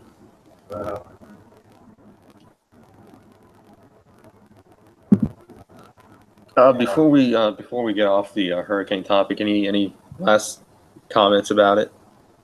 Yeah, Samantha Ritchie.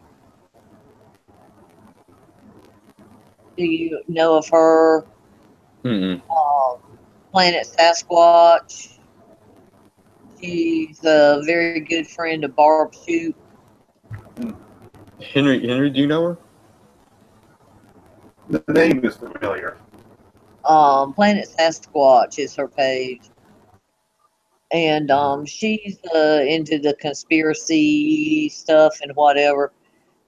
And she has published or posted a couple of things about her thoughts and some articles and things about whether it's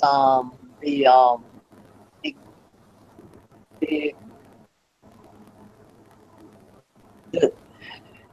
what is it called? Not the government is anyway, but whether it is has been done on purpose to the weather. But I don't know. I don't think you can blame it all on weather manipulation and all that. Yeah. I think I missed my point. It's time for me to shut up. That's all right. This is great about the webcast because it's real people talking about real issues. And it's not mainstream. That's why it's called not mainstream. When we get tired, we forget. All right. Henry, any final words on the hurricane before we continue on? Well, I just hope that everybody be safe. Yeah, absolutely. I think if they tell you to get out, get out. Yeah. If you at least try to get out, make some sort of effort to get out. Yes. I saw a friend of mine posted a thing today for Florida that the governor had said if you're in a mandatory evacuation zone and for some reason, no money, no gas, bunch of pets, if for some reason you cannot evacuate, there was a number to call and they would try their best to come and get you and help you. Yeah. The state. I'll look that up and repost it on my page. If y'all see it and want to repost it, you can. All right. Yeah, I'll share that too. I mean, any information, because social media during times like this is really, really helpful because people can post where they're at, or they can turn their GPS on so they can geolocate them and, try and find them. And, back before all this, before social media, I mean, it was virtually impossible to find just about anybody that's experiencing a natural disaster. Now, anybody has the ability to locate anybody. Well, the best way to locate somebody is one of these. A phone. Yeah. Especially a smartphone. All your phones have a device where you can track anybody with one of those. Yeah. I texted my sister. She texted back, and she had no electricity. So. Yeah, and I'm a really big stickler of not using GPS or stuff like that, because anybody can track you. But during times like this, it's very, very important for you to turn your GPS on so people can track your phone and track you and know that you're safe. The Atlanta Motor Speedway and the Talladega Motor Speedway have opened their campgrounds up for free. Anybody with a camper or a tent. They have bathrooms and hot shower facilities free to anyone who has evacuated the storm. If you've got a camper or a tent or whatever. I was going to say GPS can help families track each other down. That's the thing. Yes. So. And hopefully people will have like these portable chargers with them, fully charged, so they can charge a phone. Because they're wireless. They're wireless chargers. I mean, you get like something like this may run you about 10 to 50. It's well worth it. You need to have in a situation like this. You've got to have a phone that you can use. You can charge it. Yeah, absolutely. And here's the thing. If you're not using your phone, turn it off. Save the battery and just turn it on when you need to. Put it in airplane mode. That's the best way. Yeah. Turn on airplane mode or something. Because you definitely need phones. You need, and then fill the bathtub up with water, and so you can be able to drink it and use it. And if you don't have any water, you can put water in Ziploc bags. Ooh, that's a good idea. Yes. Yeah, fill you. Yeah, you can get like board windows up and. Maybe we should do like a whole show on preparation. Honey, I can tell you because, like I said, I've been in Eastern North Carolina most of my life. I have been through a hurricane darn near every year of my 50 years. Yeah. And I have been without power for 3 weeks to a month at a time. And it's rough, but you get through it. Yeah, I mean, people need to start prepping. People think of prepping as the those crazies that has those doomsday bunkers and everything. Very smart. They stock food up, and they got all those canned goods that's last good for years and years and years, and stack up water, and they've got everything, and they're prepared. And people need to start looking at all that. I mean, this is National Preparation Month. In case anybody didn't know that. Yeah, I know that Robert Orda. He was showing that he has some of these, those dehydrated food and stuff. Yeah, but that's basically what they use for what some campers use. They get the dehydrated food and then they cook it and everything. The what is it? The military calls them MREs, meals ready to eat. Well, it's not really like that. It's a little bit different. Yeah, MREs are more of MREs. They're ready to eat right out of the container. Yeah, but a similar type of thing. And MREs can last a long time. Yeah. Yeah. Like you can buy up bread, but if you buy sandwich meat, and your electricity goes out, then the meat goes bad. Buy peanut butter and jelly. Buy tuna. Canned food good, really, Yeah, you know. Stock up on, because these things last for ages. Non-perishable food items. Yeah, non-perishable. And if you have to eat peanut butter and jelly for a week, at least it keeps you it keeps you from going hungry. Exactly, and it's got protein. Hey, PBJ is good. Yep. Yeah. Absolutely. I love PBJ. I do too. All right, I'm gonna head on, boys. I enjoyed it. We got a couple more news stories we got to cover, and let's do New Hampshire. New Hampshire results called into question.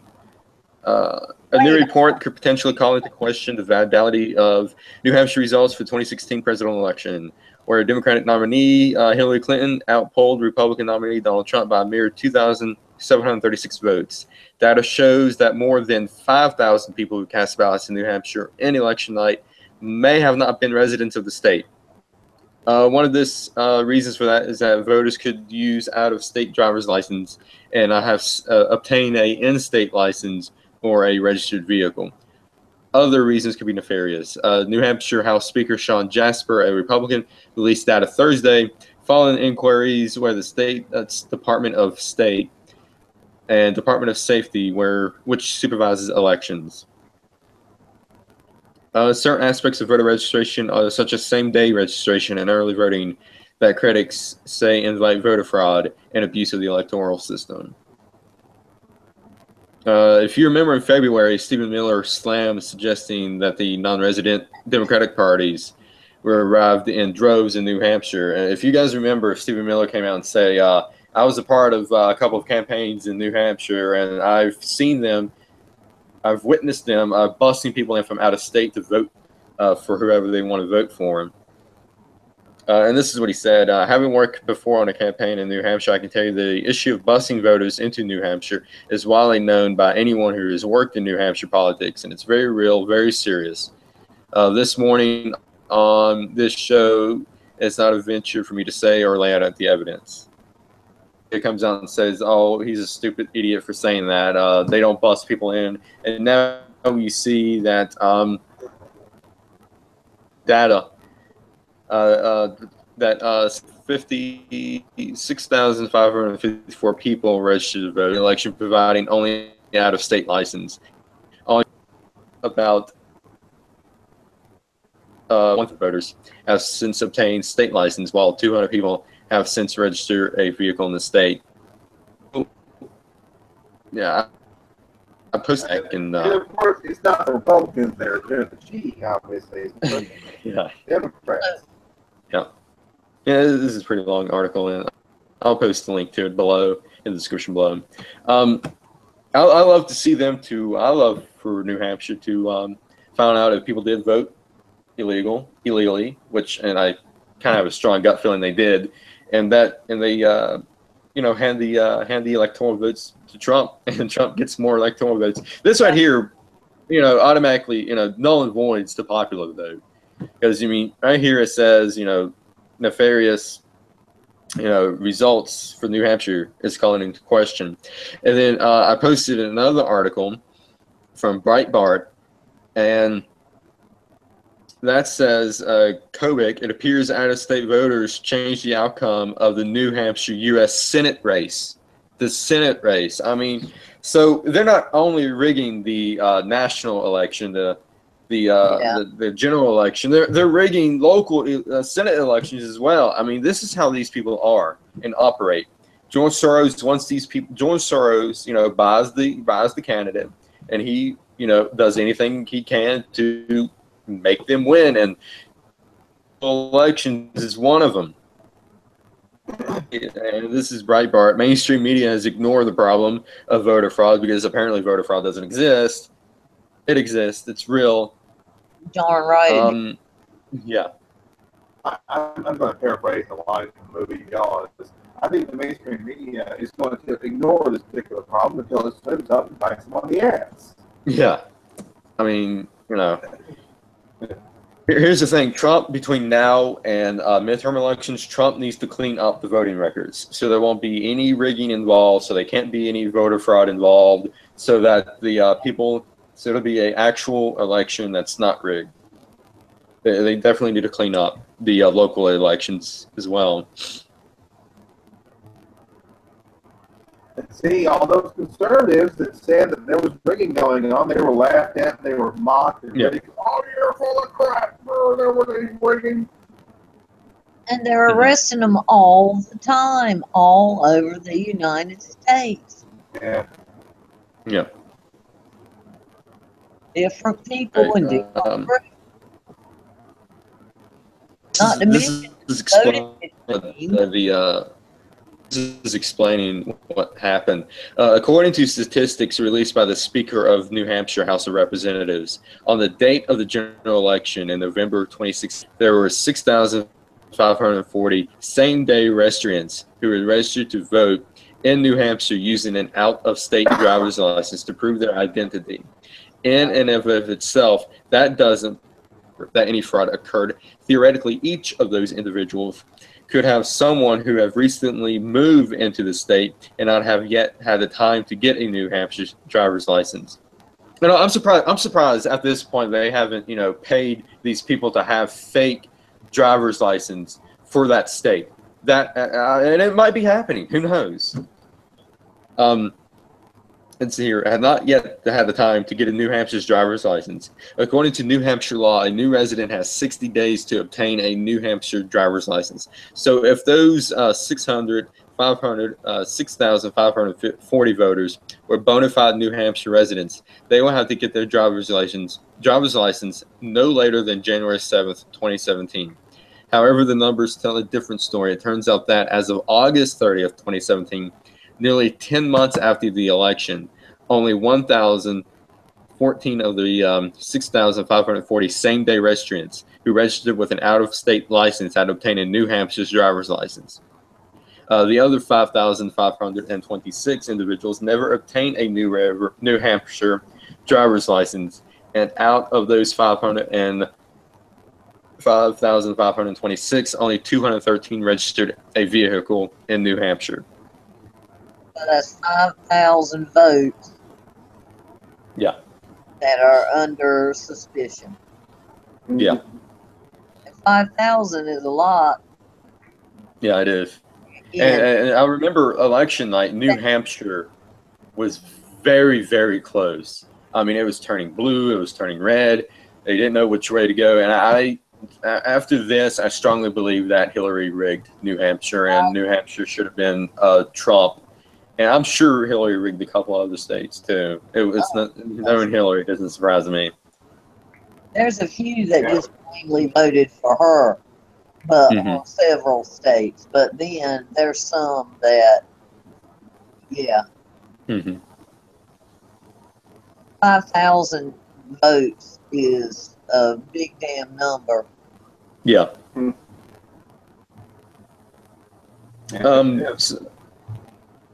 Any last thoughts and comments on the voter fraud that happened in New Hampshire? Not really surprising. Yeah, neither am I. So Donald Trump Jr.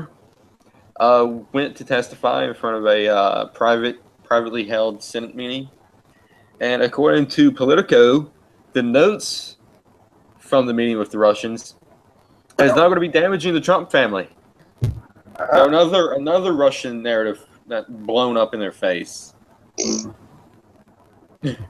Not really surprised about that either. Yeah, neither am I. You know, even though this Russia thing, even though the media has been quiet on it, it's still going on. We still don't know what's going to happen, but you know, we're just going to have to wait and find out and see what's going on. Yeah, definitely. Well, here's the thing. Every measure that they have attempted to make has failed. It's just fallen short. Yeah. Yep. To get rid of this president, you know. And Melania's, they're too worried right now about what Melania wore. Yeah, it's just ridiculous. Yeah, I don't. Yeah, it's not going to stop. Stupid.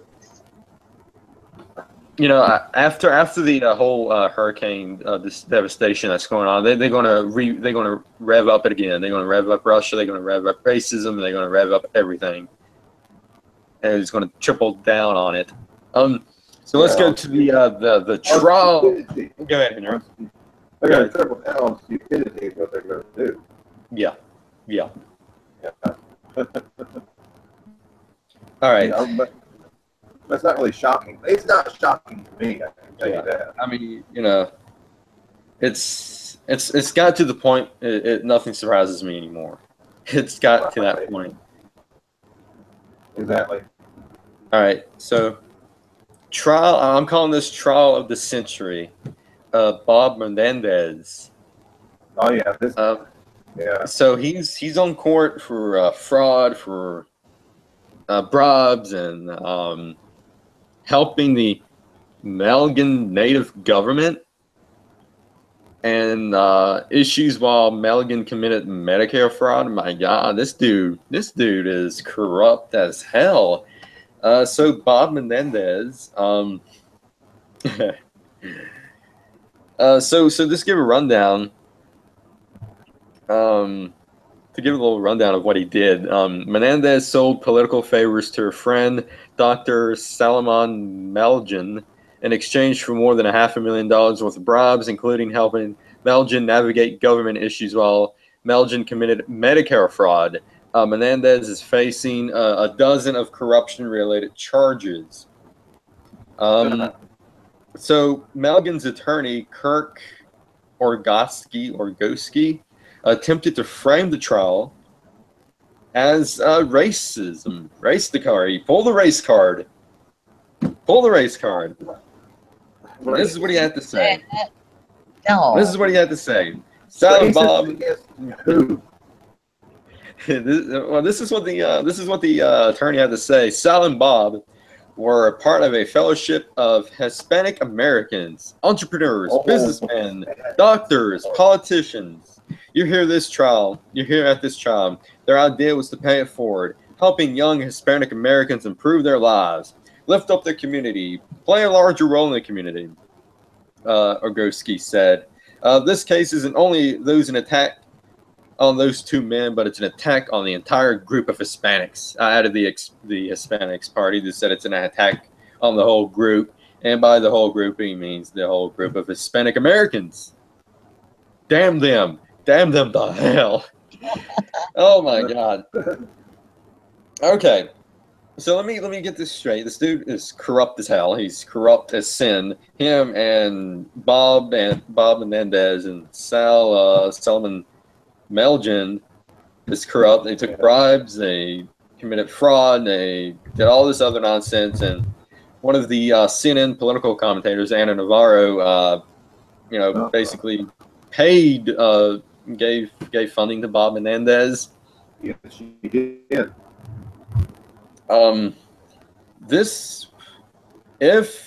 If the trial goes as planned, these two dudes are looking at some hard time.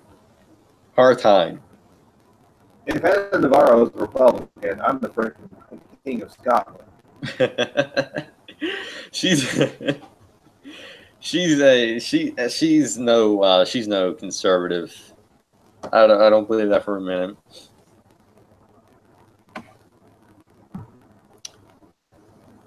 I agree. I hadn't been up on that story. Mm-hmm. Yeah, the mainstream media is keeping this quiet. They don't want nobody to hear this. Even if he goes to prison, there won't be any.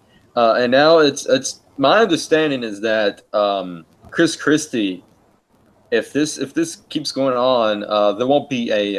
I think he's a governor or a senator, maybe. Is he a senator? He's the governor of New Jersey.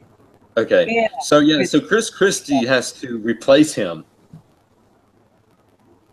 Well, he should. So he's got he's if this keeps going forward and Bob Menendez does some hard time, Chris Christie is going to have to replace Bob Menendez.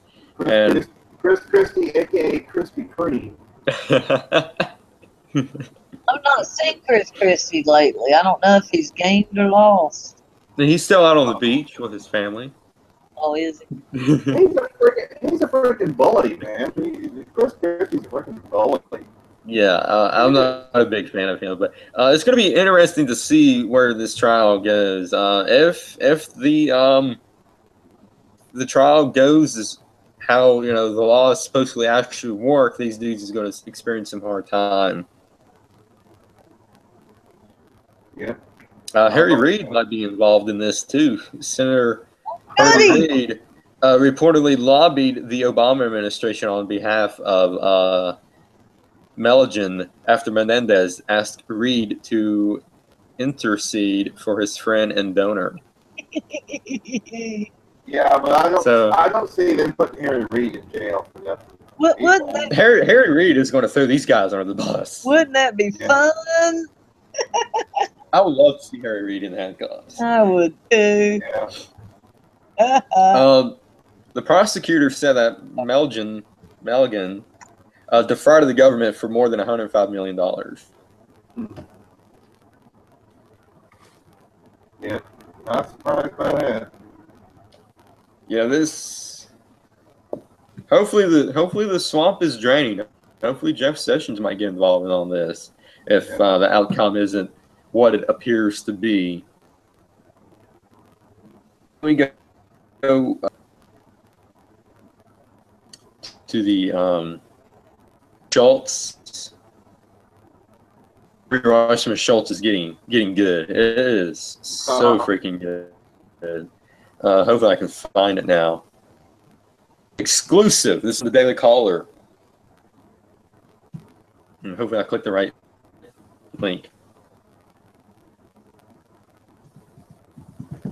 And it'll load.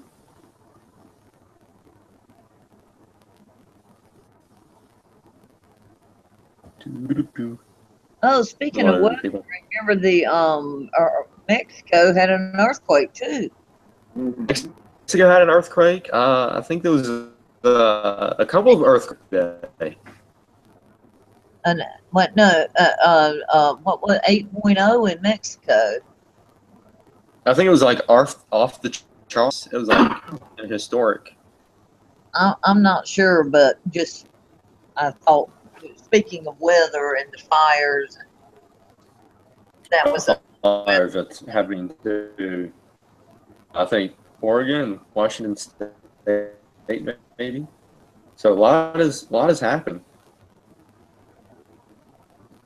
Mm-hmm.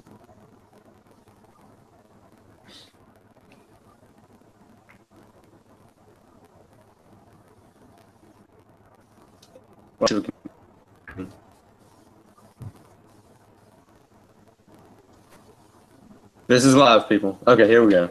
All right, this is exclusive. A police report indicates that Wasserman Schultz's IT aide planted the computer for the investigators to find.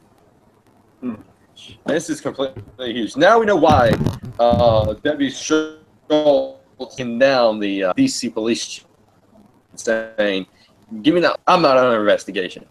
Give it back." So now. Maybe the police chief knew this and didn't let her know about it. But a laptop that Representative Debbie Wasserman Schultz has frantically fought to keep prosecutors from examining might have been planted for the police to find by her since indicated staffer M1 A1, along with a letter to the U.S. attorney. So there might be a letter attached to that laptop. U.S. Police, Capitol Police found the laptop after midnight, April 6, 2017, in a tiny room that formerly served as a phone booth in the Rayburn House office building, according to Capitol Police report, reviewed by the Daily Caller News Foundation's investigative group. Alongside the laptop was a Pakistani ID, copies of Iwan's driver's license, and congressional ID badge, and letters to the U.S. attorney. Police also found notes in a composition notebook marked attorney-client. The laptop had the username Rep D. Debbie Wasserman Schultz. Even though the floor. Am I still? Yeah. How about now? Better now. All right. It's the Russians, people. They don't want you. They don't want us to hear this information. How good now? Okay. Yeah. All right. The laptop had a username, Rep DWS. Even though the Florida Democrat and former Democratic National Committee chairman previously said it was A1's computer and that she has never seen it. A1 was banned February 2nd, 2017 from the Congressional Computer Network because he is a suspect in cybersecurity investigation. But he still had access to the House facilities because Wasserman Schultz continued to employ him. And that tracks back to him being paid a tremendous, extreme amount of money to be employed by her. And just recently, as last month or so, she fired him because he got caught. The laptop was found on the second floor of the Rayburn building, a place where A1 had no reason to go because Wasserman Schultz's office is in the Longworth building. And other members who had him employed had fired him. Wasserman Schultz used a televised May 18th congressional hearing on the Capitol Police budget to threaten consequences if Chief Matthew Verdosa did not give back her laptop. She says, and I quote, if a member loses equipment, it should be given back, she said. Mendoza told the Turtle that the laptop couldn't be returned because it was tied to a criminal suspect. Wasserman Schultz reiterated that while A1 was a suspect, then the computer should be returned because it is a member's, and if the member is not under investigation. Then she changed her story 2 months later, claiming the laptop was A1's, bought with taxpayers' funds from her office, and that she had never seen it. She says she only sought to protect A1's rights. This is not my laptop, she said August 3rd. I have never seen that laptop. I don't know what's on that laptop. So as we predicted, Shane's Stradamus once again. Yeah, she was going to throw him under the bus. She's throwing him under the bus. Yep. But this right here might the bus might back up and get her now. Aaron and his wife Hina Alvi and two of his Pakistani-born brothers are at the center of a joint FBI Capitol Police cybersecurity criminal investigation of their IT work for dozens of Democratic House members.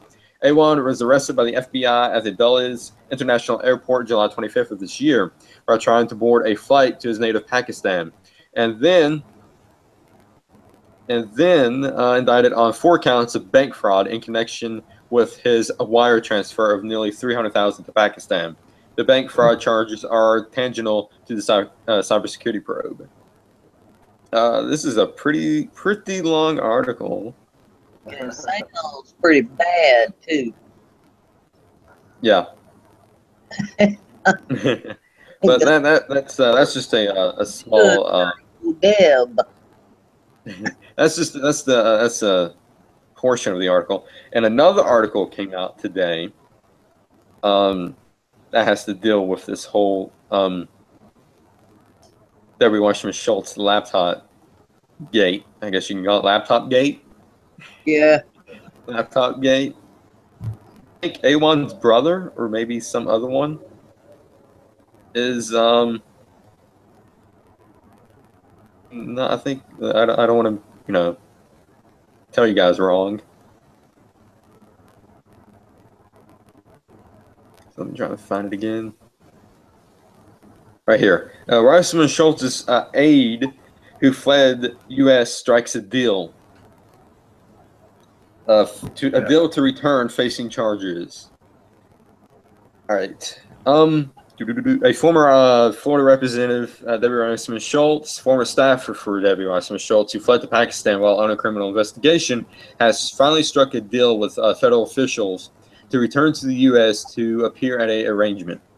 Two former Democratic staffers, Imran Awan and his wife, Hina Alvi, both faces charges of conspiracy and bank fraud. His wife, who has a warrant for her arrest, has struck a deal with prosecutors that would allow her to return to the U.S. for a mandatory court date in October, according to new court documents. Because the court has already scheduled the defendant A1 continued status hearing for October 6, 2017 at 9:15 a.m., the government respectfully requests that the court also summon the defendant Alvi to appear for her arrangement on that date and time, or at the earliest available date for the court thereafter, the document reads. So his wife is coming back, and I guess she's going to testify and do a deal. So it's going to be quite interesting to see if she's going to throw her hubby under the bus, or if she's going to throw Debbie Schultz under the bus, or if she's going to do anything else. Yeah. A1 and Alvi are set to see a judge on October 6th in the District of Columbia. Uh-huh. If I was her, I would not come back. Yeah, it's quite interesting to see. It's good either way. Sure. It's going to be quite interesting to see what she's going to say and then the deal. And we'll definitely keep you updated on this because Laptop Gate. It's anything would so show.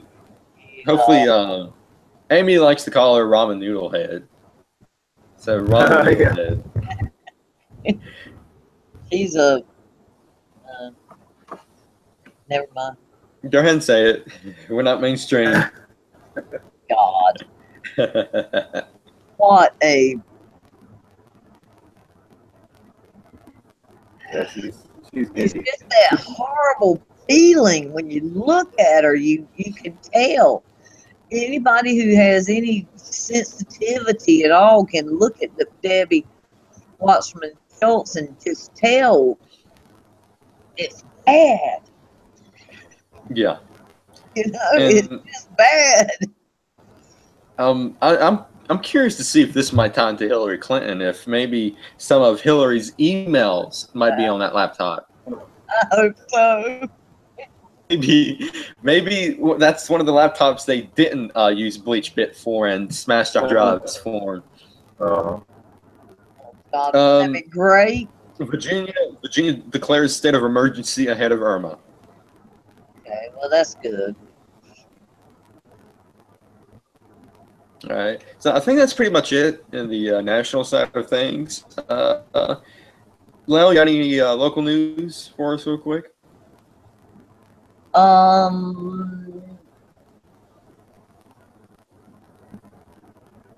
don't think so. I said the piece about Talladega Speedway in Atlanta, Motor Speedway opening up their camping facilities for free, which is a wonderful thing. And I also commend the stores through Harvey and now with Irma coming, who have you seen the posts of the stores that everything's 10 cents? No, I haven't. I've seen different posts where everything is 10 cent, water, bread, whatever. No, that's I'm great. supposed to have to charge something, but yeah, that's great. That's great to hear, because I've seen so many posts on Facebook about price gouging, and they want like $200 for a case of 24-pack of water, and they want like $30 for gas. I mean, it's great to see there's no price gouging. There's also the thing going on with Joel Osteen, which we won't go into, and also that you want to go into talk about Joel Osteen for a minute, because I was contemplating on talking about that or not. He's so compassionate. there was too much water for me to open the church. Yeah, it turned out that was a lie. Oh, so he did. So that was fake news. He lied about that. Joel Osteen lied about it. Joel Osteen lied about why he couldn't open the church. Oh, okay. Because I heard that Joel Osteen wasn't going to open the church. Then I heard that he did open the church. I can't stand that fraud. He's a freaking fraud. Here's the thing. And Sunday he had the church, Sunday church, and asked people to give donations to the church for the people that are the victims of the flood. It's just not being good. And we don't know the whole truth or the whole lie or whatever. But he did not open the church and said it was due to flooding or something. But the furniture store across the street opened and let people come in and sleep on the beds and chairs and in the furniture store. So, wow, that's great. Because and that was a wonderful thing. So no, I've never felt good about Joel Osteen. my dad watches him, but he hasn't watched him in a bit. Here's the thing about Joel. It's his church. It's his church, and he can do whatever he wants with it. He can open it up, or he can't open it up. But he doesn't need to lie about why not opening it up. I mean, maybe he should have just opened it up for the people that's a part of his church, and not open up for the general population. Maybe he should have just done it for the members of his church only. The place, the place holds 16,000 people. It was a football stadium or something. Yep. And it's just, it doesn't, as a Christian myself, I'm embarrassed by it. But you're right, it is his church. But with the billions of dollars he's taken in, you wouldn't think it would hurt his bank account or the churches. And also, the mosque will not open to help anybody that's an infidel. And I saw, whether it's fake or true, I do not know, but I have seen a couple of things where people that have dropped off things at the mosque for the folks in need, they are shipping off to the Middle East. Oh, wow. And not giving to the community. I don't know if that's true or not, but I have seen more than one picture and post and thing about it, So both are terrible, but there are so many wonderful, wonderful, good folks down there helping, trying, doing, and people are helping each other. Amen. Praise the Lord.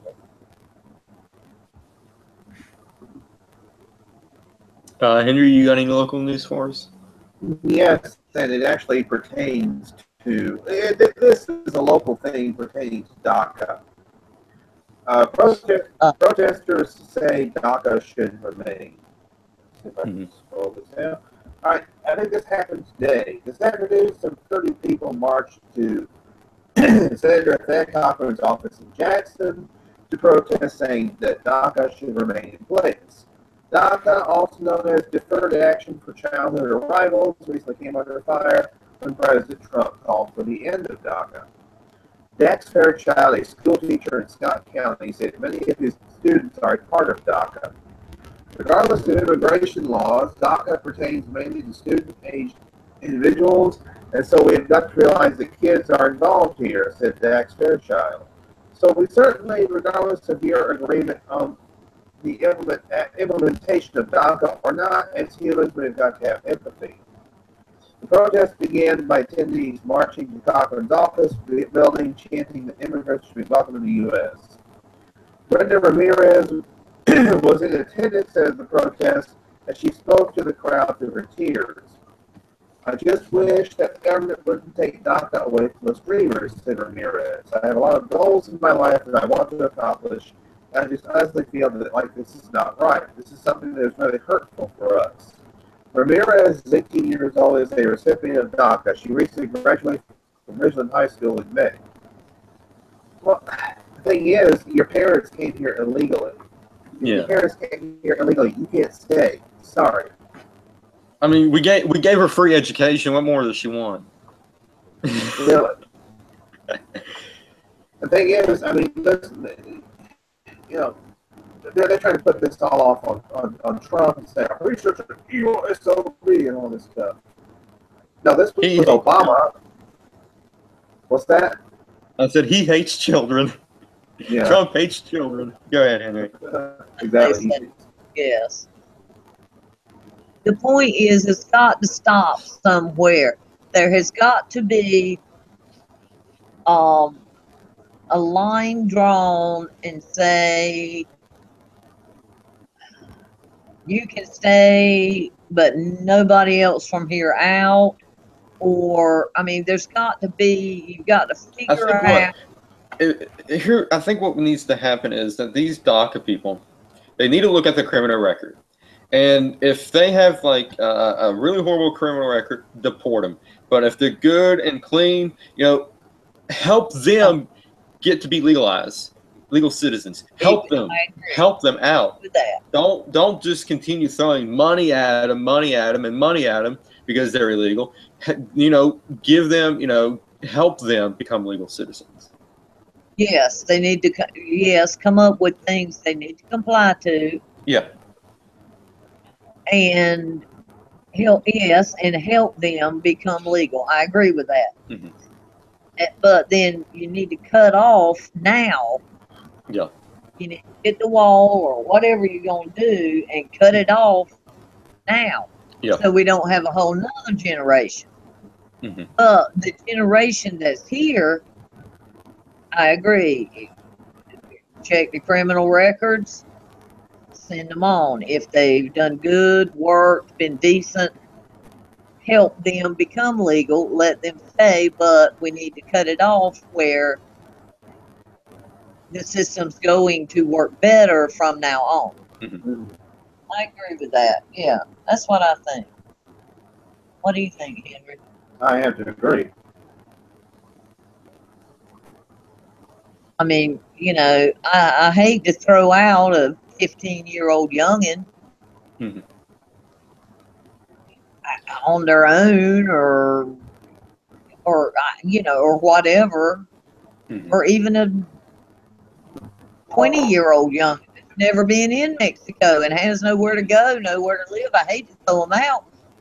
Yeah. But if they want to comply, let's just say if DACA was a program to help illegal immigrants to become legal immigrants, I'll be all for it.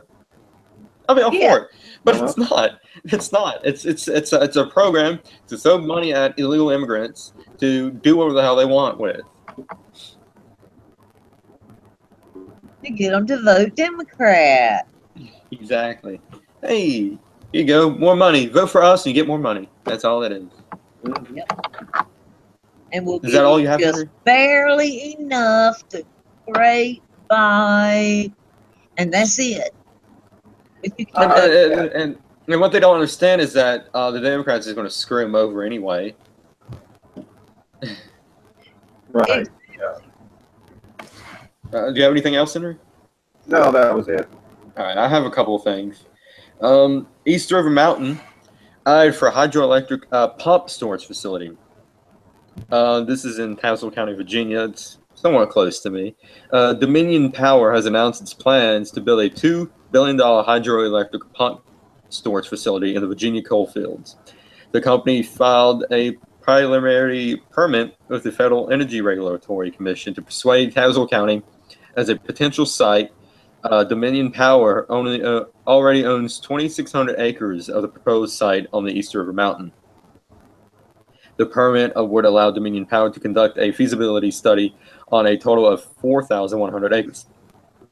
Virginia Tech has been contracted to determine if an abandoned mine, Bullet Mine, in Wise County would be a suitable location for the facility. Tazewell County Administrator Patricia Green said the proposed East River Mountain site would create hundreds of construction jobs and ease the tax burden on residents. The Make America Great Again agenda is here, folks. Earlier this year, our board endorsed a regional revenue sharing agreement for 8 coalfield jurisdictions: so Buchanan, Dickerson, Lee, Russell, Scott, and Wise counties in the city of Norton, supporting the project and share the revenue windfall, said Patricia Green. Hydroelectric pump storage works by storing water in the upper reservoir. During times of a high electric demand, the stored water is released. It flows through the turbines to produce electric power and then stored in a lower reservoir. The water is pumped back up in the upper reservoir during peak times. Dominion Power make a final decision in late 2018. Another one where a Mountain Valley Pipeline staging center is set up in Raleigh as Fayette debates green lighting project. Pipeline developers were already moving equipment for the $3.5 billion project into a Raleigh County staging center on Friday as the Fayette County Commission weighed whether greenlight the project. It is the latest signal that the company is confident they will get approved for the zoning of a compressor station in Stallworth. The pipeline will go through Wetzel, Harrison, Doddridge, Lewis, Braxton, Webster, Nicholas, Greenbrier, Fayette, Summers, and Monroe counties to transport West Virginia natural gas to out-of-state markets. This is great for us. I mean, if we can get a pipeline in, that's more money in our budget. During a public hearing with one of the developers, EQT MainStream Partners, on Friday, Fayette County Commission Pres Matthew Winder said nothing has been decided. It is the prerogative of the country to stage these pipelines. It has nothing to do with prior commitments from the county that we're going to approve it. They're not even being stored in Fayette County.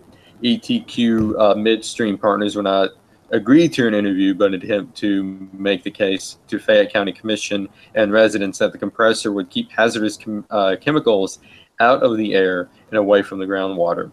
The developer also claimed the sound studies conducted, but by the proposed plans, sound level no higher than the average office building.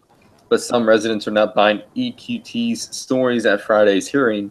The commission is going to roll over and take the dirty petrol money, said Fayette County resident Ben Morgan. Money rules, and these guys are a classic example of that. They're wearing $5,000 suits, and we're all here in jeans and T-shirts. You don't run these things through rich people's neighborhoods. You don't punt where poor people live because poor people are expandable. The company needs a zoning permit to move forward in Fayette County, but Winder said the developer has the rights of way to go around Fayette County if needed. I think we're going to try and learn as much as we can about the project and the citizens who have turned out in large numbers to express their concerns. Winder said it stands to gain $840,000 a year from the project and property taxes, 2/3 of which should go to the struggling school system. The commission president said in a decision on zoning that could come as early as Friday. So I'll keep you guys updated about that decision. I've got 2 more things. Have you guys heard about the Equifax data breach? I've heard of it, yes. Well, nearly 800,000 West Virginians can be impacted by that. The West Virginia Attorney General's office is warning residents that nearly 800,000 West Virginians could be impacted by the data breach targeting Equifax. one of the nation's 3 major credit monitoring services. Officials are saying hackers primarily access their names, social security numbers, birth dates, and addresses. The chance the hackers now possess such information could increase a threat of identity theft.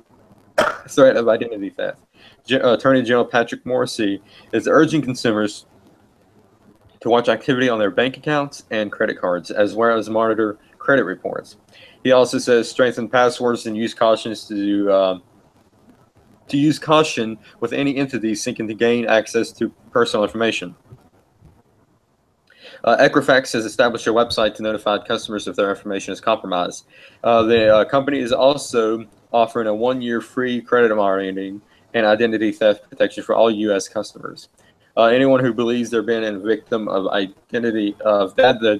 data breach is encouraged to contact the Attorney General's Consumers Protection Division at 1-800-368-8808. So that's 1-800-368-8808. Or go online at www.avago.gov. avago.gov. So if you were through Equifax, I suggest going on the website, and I'll post a link to the website, and you can check and see if your data has been breached. I got one final thing. Seeing how tonight is the premiere of the remake of Stephen King's It. This has to do with Stephen King. No, I don't agree with his political views. His political views is nonsense. He does some pretty good work in the horror genre. So background actors are needed for Stephen King's series filmed in West Virginia, in Moundsville, West Virginia. According to a post by Nancy Mosser, casting officials are looking for background actors and actresses for a Stephen King TV series being filmed in West Virginia. The casting agency is looking for men and women to play prisoners, prison guards, prison staff, visiting family members, and pedestrians for the upcoming Hulu exclusive series, Castle Rock. All talent must be 18 years or older. Filming will begin in Moundsville between Sunday, September 24th through Thursday, September 28th. The series has been produced by Bad Robot Productions along with Warner Brothers Television. According to a post on Nancy's casting, the show can be described as a psychological horror series set in Stephen King's multiverse, and combine the mythological scale and inmate character storytellings of King's best-loved works, weaving a epic saga of darkness and light played out in a few square miles of Maine woodland. The casting is also looking for individuals who are able to work one to 4 days, that must have a car to get on set. Actors and actresses will be paid for the time. If you're interested, Nancy Morris, your casting is asking for a current photo as well as a photo of your car to morrisonextras@gmail.com with your name, age, location, phone number, and sizes. And there's a Facebook page you can go to. So that's pretty great. I mean, we're getting some bank rolling in with the hopefully we get the pipeline and the the hydraulic pump that's getting put in hopefully soon, and then now casting agency. So that's great. I think that's pretty much it tonight. Yep. I think that's going to do it for it tonight. Yeah. Before we go, tomorrow night is going to be Sasquatch Theater, 8 p.m. Eastern Standard Time. The Legend of Boggy Creek. We're gonna make our own movie out of that, so that's gonna be fun. Henry, hopefully you'll be able to join. Lel, hopefully you'll be able to join. Tracy might be able to join. I want to so bad, and unless God willing and the creek don't rise, I will be here. All right, that's great. Great to hear. And then At 8. And then on the 13th, we were supposed to do it this past Wednesday, but I had to work on Thursday, so I decided to go back, delay it a week. We'll return on Wednesday the 13th at 9 p.m. Eastern Standard Time. We're going to be having a lot of fun with that, especially what Henry has in store for us. You got a great photo that you told me you got. I'd like to. Yeah, I think let's see, Shaky was one that sent it to me, so I'll have to. All right. Yeah. Cool. Yeah. And then I'm going to do a new show next Saturday, and it's going to be a solo show. It's just going to be me, and it's going to be like Not Mainstream. It's going to be like Not Mainstream Extended, and I'm going to discuss some news and talk current events, and basically I'm going to live stream it on Periscope and YouTube. So it's going to be a multi-stream with Periscope and YouTube. Haven't got the name yet. I decided to call it just news, or maybe I can think of something better on down the line. Yeah, but that's going to be Saturday the 16th, and it's probably going to be around 8 or 9, depending. And next month, when I take those two trips to Texas and California, I will be twice. We'll try and have like what do you call it? Wrap-up show. There you go. All right, yeah. So next month, it's October, and Henry, you got a lot of stuff going on in October, and hopefully we'll have some Bigfoot stuff coming up in October, because it's like the 50th, the 60th anniversary. 50th anniversary of the PG film, and we're gonna have a ball with that. Indeed. And then not only that, we got the Webcasting Dead that's premiering next month on the 28th. That's a Saturday, and since the solo show, that can change. Yeah. I can do that any old time, because it's just gonna be me, nobody else, just me. Right. I like the week you did the shows by yourself. I didn't. Shane Week. Yeah, I didn't get in on many of them, but I did a couple of them, and they were good. I enjoyed them. Yeah, so yeah, I decided to do a solo show. It's not going to be on Facebook Live. It's going to be on Periscope and YouTube Stream. I got I downloaded a stream thing, so it can be streaming live on YouTube on Saturday. So next Saturday's is going to be the solo show with just me, and it's going to be like an expanded version of Not Mainstream, and cover the news that we didn't get to, and discuss some other things. And if there's like people in the comments section, they can ask questions and I can answer them. Cool. So that's going to be fun to do. That's going to do it for us tonight. Tune in next Friday night for another Not Mainstream. I just want to reliterate, whatever you want. Blah blah blah. Anyway, I just want to say thoughts and prayers go out to the victims and the families of Hurricane Harvey. Thoughts, Texas strong. You guys are Texas strong. Yeah, Texans, man, they're stronger. They're strong. They're like West Virginians. They're really strong too. And thoughts and prayers. I'm going to go out to the entire state of everybody at Florida.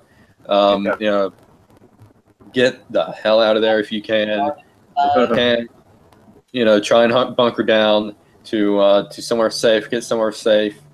I'll be posting updates probably throughout the weekend of what's happening in Florida. We just want to say a special thoughts and prayers go out to one of the members of the panel, Amy. We're with you, Amy. You're strong. You can make it through this. You don't panic, Amy. We got this. We got some major love for you, Amy. So thoughts and prayers go out to you and your family, Amy. And thoughts and prayers go out to the people that's helping the rescue teams and everybody. Thoughts and prayers go out to everybody that's being affected, in Florida and in Texas and everything that's happening. This is a biblical time to be alive. And on that note, good night, everybody. God bless President Trump, and God bless America. USA, Florida, you're strong. You can overcome this. So can Texas, and everybody that helps can really is really strong too. I kind of phoned that in for a last second, but anyway, good night, everybody. God bless America, and God bless President Trump. See